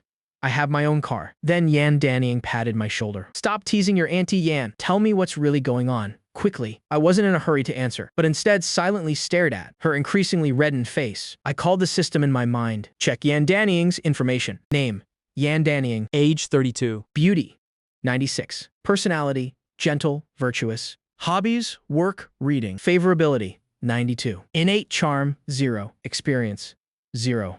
Marital status, single. Current status, being ostracized by Gao Yi. Gradually being pushed to the sidelines of the company. Current mood, utterly exhausted, both physically and mentally. Current desire, hoping to save the company from dire straits. Wishing for that bastard Gao Yi to just drop dead already. Stop teasing your Auntie Yan. Tell me what's really going on. Quickly. Hearing this, I didn't answer immediately. A flicker of hesitation flashed in my eyes. Yes, I debated whether to reveal Gao Yi's true face to her or not. However, looking at the system display, Yan Danning's favorability was at 92 points. And given her actions in my past life, I knew for a fact she could be fully trusted. After hesitating for a moment, I took a deep breath and finally made up my mind. My expression turned serious. My gaze fixed directly on Yan Danning. "Auntie Yan, did you know that this morning, something world-shaking happened at the company?" Yan Danning shook her head, her eyes uncontrollably darkening. A hint of bitterness on her face. "I haven't heard about anything major." Yan Danning had been suppressed by Gao Yi for years and had long since been removed from the leadership structure. Now, she was completely in the dark about the company's movements, with only a few washed-up artists left under her wing. "Auntie Yan, are you familiar with Yuan Hao and Wei Jixue?" I narrowed my eyes slightly, a cold glint passing through them. "I know them. Those two are truly shameless. On a daily basis, they rely on the label of being Gao Yi's people to run rampant and act out in the company, doing all sorts of wrong things." The more she spoke, the more indignant she became, her hands involuntarily clenching into fists. "I've told Gao Yi many times, but he completely ignored it, even covering up for and condoning them." Hearing her complaints, corner of my mouth quirked up into a cold smile. "I fired both of them today." "Are you serious?" Yan Danning's phoenix eyes widened like brass bells, her face a picture of pure astonishment. "Did Gao Yi have any reaction? Would he really allow you to kick out his confidants?" My lips curled into a confident arc. Why wouldn't he? "I don't need his permission. Auntie Yan,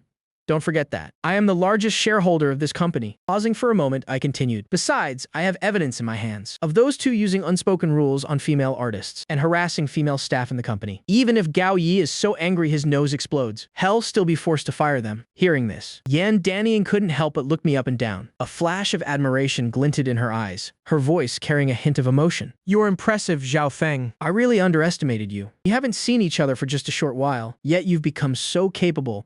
Are you planning to come back and reclaim control of the company?" That's right.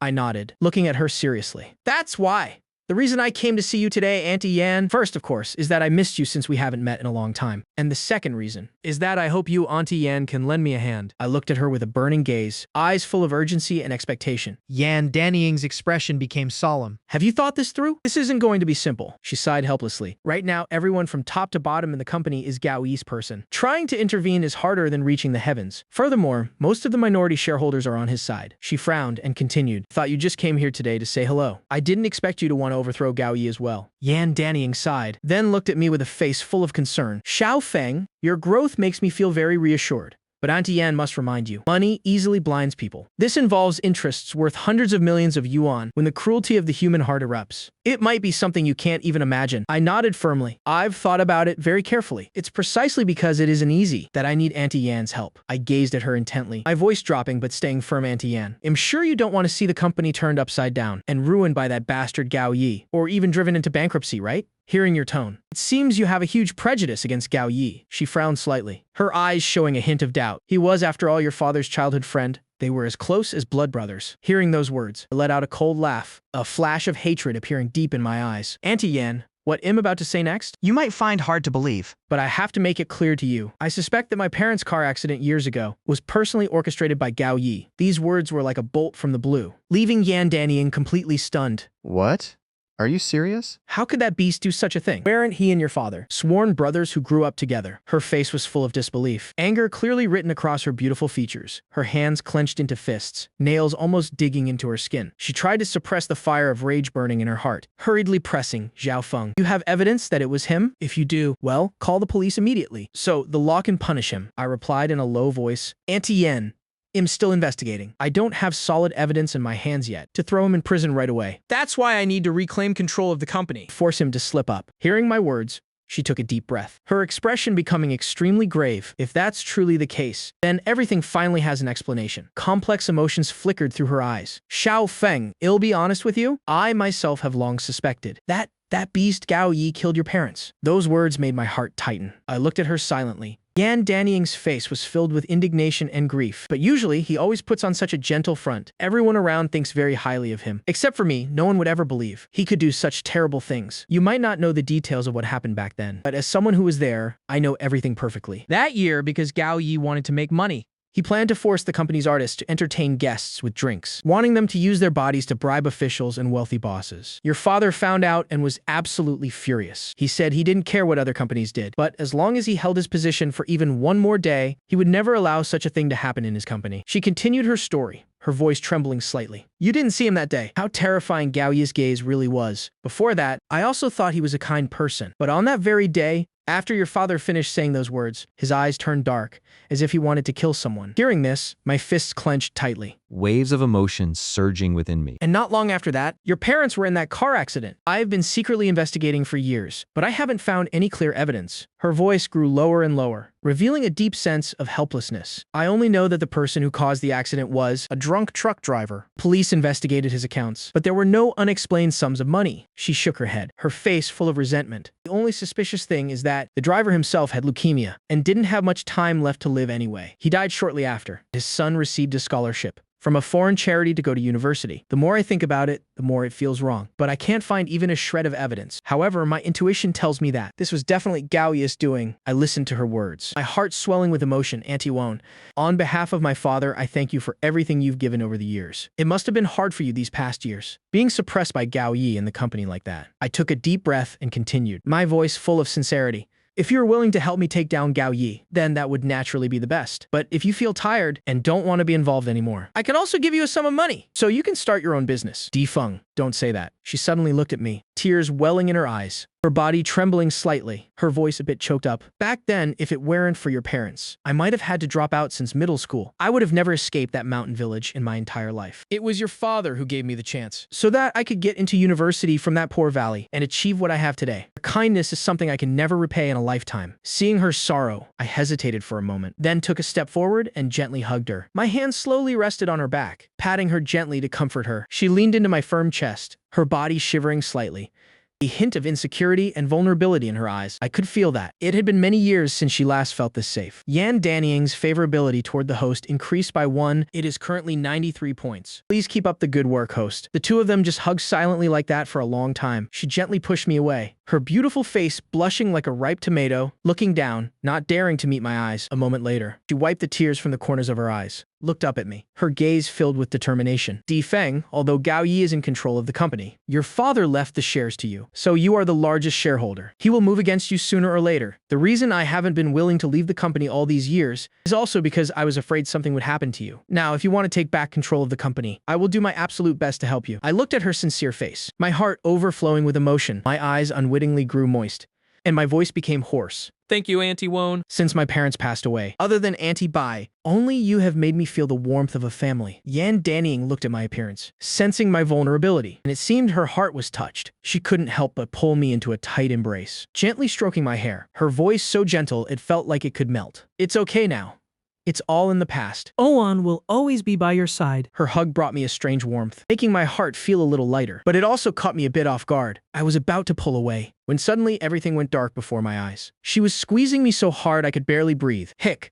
What's going on? After a while, she seemed to realize I was suffocating, snapped out of it, and hurriedly let me go. Yan Danying's face was flushed bright red, the redness quickly spreading from her earlobes all the way down to her cleavage. She looked like she was on fire, seemingly trying to calm the strange emotions inside her. She screamed silently in her head, looking down and scolding herself. Ah, have I gone crazy? How could I do such a thing to Dai Feng? He's still just a boy who doesn't know the world yet. She took a deep breath, coughed a few times, suppressing those feelings and forcing herself to stay calm. She spoke up, getting straight to the point. The artist department is Gaoya's stronghold. If we want to strike from there, I'm afraid it will be incredibly difficult. Do you have any good ideas? Let's think together and put our heads together. I smelled the faint scent still lingering on the tip of my nose, feeling a bit dazed. But when I thought of the main task, I quickly regained my focus. Auntie Owen very optimistic about this short video segment. It will definitely explode in the next few years. Today I went to see Gao Yi, got 10 million yuan in startup capital from him, and also established the influencer training department. Now I really need the help of a talent like you. Yan Danying looked at me in astonishment.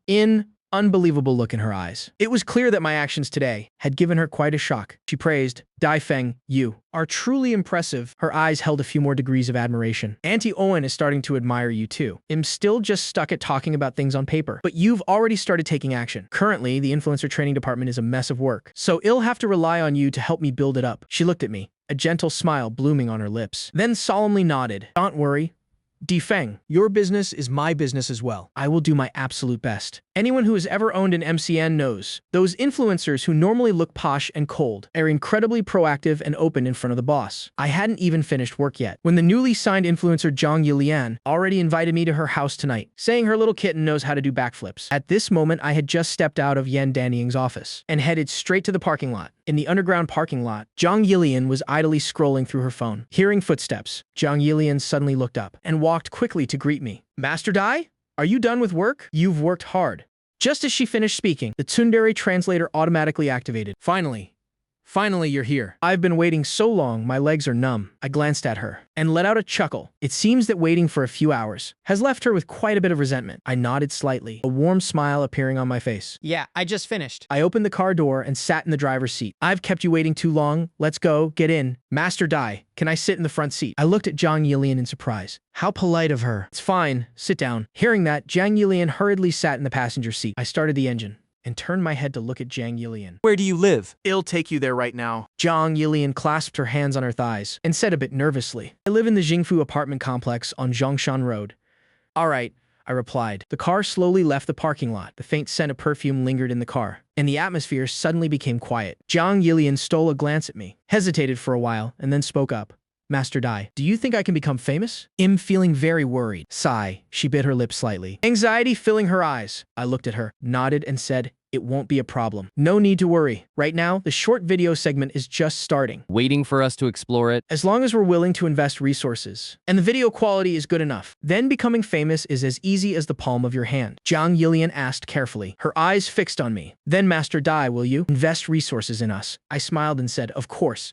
Otherwise, why would I hire you all? Zhang Yilian pressed further, a hint of urgency in her eyes. But resources are classified as high and low. What standard do you use to allocate them? Is it based on high and low data? Zhang Yilian thought to herself, investing resources sounds great. Spending 100 dong is an investment, and spending 100,000 yuan is also an investment. How can they be the same? The corner of my mouth twitched slightly. Naturally, data quality is very important. If the data is good, there will certainly be more investment. Then I changed my tone. But that's not the only standard, because besides the data, how you all perform is also extremely important. You understand it yourself. Having said that, I gave Jiang Yilian a suggestive look. Jiang Yilian's cheeks blushed slightly, her small lips parted slightly, and she said coquettishly, Master Dai, I just bought a really beautiful outfit. I wanted to ask you to help me critique it a bit. Just as she finished speaking, the tsundere translator automatically activated. Little boy, watch me make you crazy in love with me. As she spoke, she pulled a set of clothes out of her bag, opening them to show me. I tilted my head to take a glance. It turned out to be a REM outfit, that signature blue and white color scheme. Along with the sexy details made me understand her intention immediately. Not bad.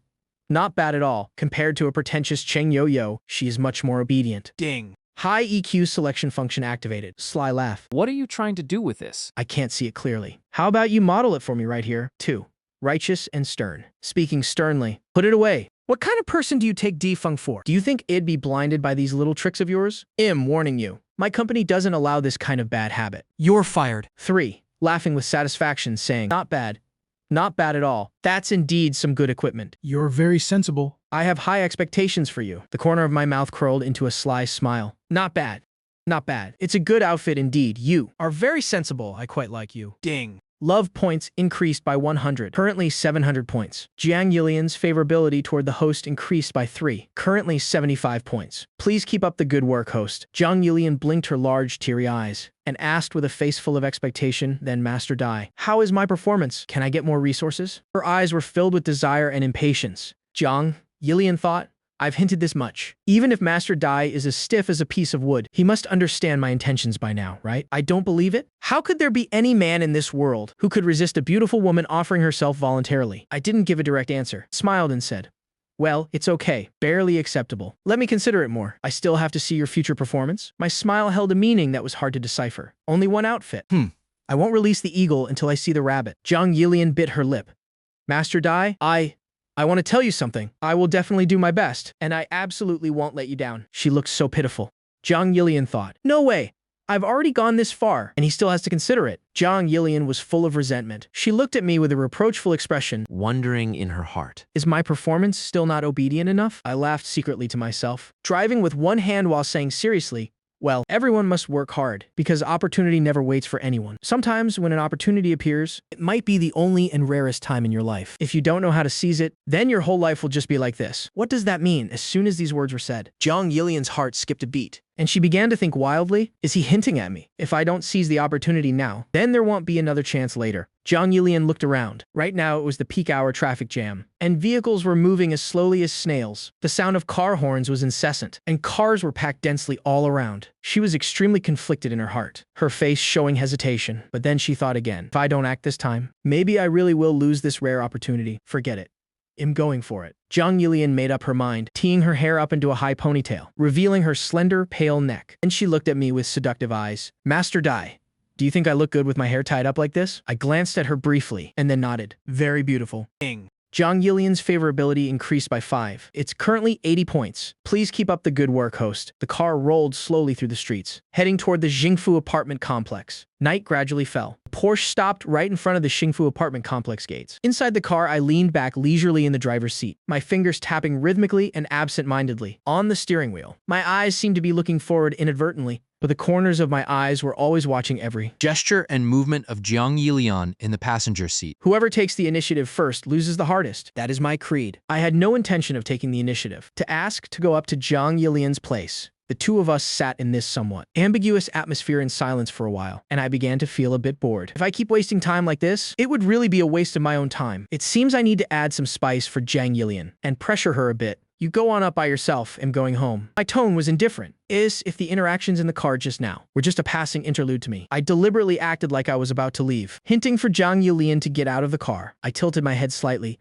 my eyes carelessly glancing over Jiang Yilian's panicked face. Jiang Yilian suddenly looked up. The corner of her mouth still had a hint of something glistening. She was originally looking down, not knowing what she was thinking, but now her heart suddenly tightened. As if squeezed by an invisible hand, Jiang Yilian licked her lips lightly, frantically grabbing my arm, her eyes darting around, seemingly frantically searching for an excuse. After stuttering for a long time, she finally spoke. Master Dai, are you just gonna leave like that? As soon as she finished speaking, the tsundere translator automatically activated. Jiang Yilian, no way. Master Dai, don't leave. Come to my place. I've already prepared everything. Her tone clearly revealed urgency and insecurity. Her eyes instinctively glanced outside the car, her gaze distracted, seemingly trying to find a reason strong enough to keep me there. What should she do now? Inside Zhang Yilian, at this moment, it was as turbulent as a pot of boiling water. Everything was just beginning. Could it be that he doesn't want to move to the next step with me? Could it be that Master Dai hates me that much? Or is it because I've completely lost my charm? She was originally extremely confident in her beauty and figure, but now Zhang Yilian was only left with endless self-doubt and fear. After holding it in for a long time, she finally uttered another sentence. Master Dai, are you just leaving like that? Do you have something busy to do? Zhang Yilian thought, Master Dai, please don't go. Looking at the subtitles from the Tsundere translator appearing above Zhang Yilian's head, I laughed inwardly with delight. Intentionally putting on a face that didn't care about the world, I shrugged and said nonchalantly, I'm not really busy with anything, just going home to rest. After hearing my answer, a flash of disappointment crossed her eyes, and her heart grew even more confused. Her elaborate seduction plan, in the face of my indifferent attitude, seemed about to go down the drain. Clearly, we were already at her doorstep. Who would have thought that the cooked duck was about to fly away? She bit her lips slightly, her red lips gently gnawed by white teeth, looking even more inviting. Zhang Yilian took a deep breath. After hesitating for a moment, she finally mustered the courage to say, do you want to come up to my place and sit for a while? Zhang Yilian thought, why doesn't Master Dai have any gentlemanly manners? Does he really insist on making me speak first? Her voice was very soft, but her cheeks grew increasingly hot. There was a hint of both anticipation and anxiety in her eyes. In truth, Zhang Yilian didn't want to be too proactive. In her mind, being too proactive would make her look cheap. She wanted things to happen more gracefully, like a push and pull. That would be the elegant scenario in her heart. Once she left a cheap impression in my mind, it would definitely affect her status later on. And that status was exactly the capital she relied on to advance herself. But now the cooked duck was about to fly away, and in her helplessness, she didn't care about acting reserved or being calculating anymore. I continued calmly. No. That's probably not necessary. You don't have to be so polite with me. I knew Zhang Yilian was about to reach her breaking point. Zhang Yilian was going crazy inside. She couldn't have imagined that I would be this difficult to deal with. Is this even a man? Clearly, he looked so bold just a moment ago. Why was he acting like a block of wood now? Facing a great beauty like her, not a single reaction. She suddenly had an idea and said, my cat Hajime knows how to do backflips. Do you want to come in and see? As she spoke, she looked at me with expectant eyes. This excuse was truly too clumsy. Even she felt embarrassed by it. This was her last shred of dignity. She could only cling to it, hoping I would give her some face. Hearing this, I was slightly stunned for a moment, a strange look briefly appearing on my face. I remained completely unmoved, my voice as bland as plain water. I'm not interested in Hajime the cat. Zhang Yilian completely gave up all resistance. She took a deep breath and said with a flushed face, yes, all right. The truth is, I want to spend some time alone with you.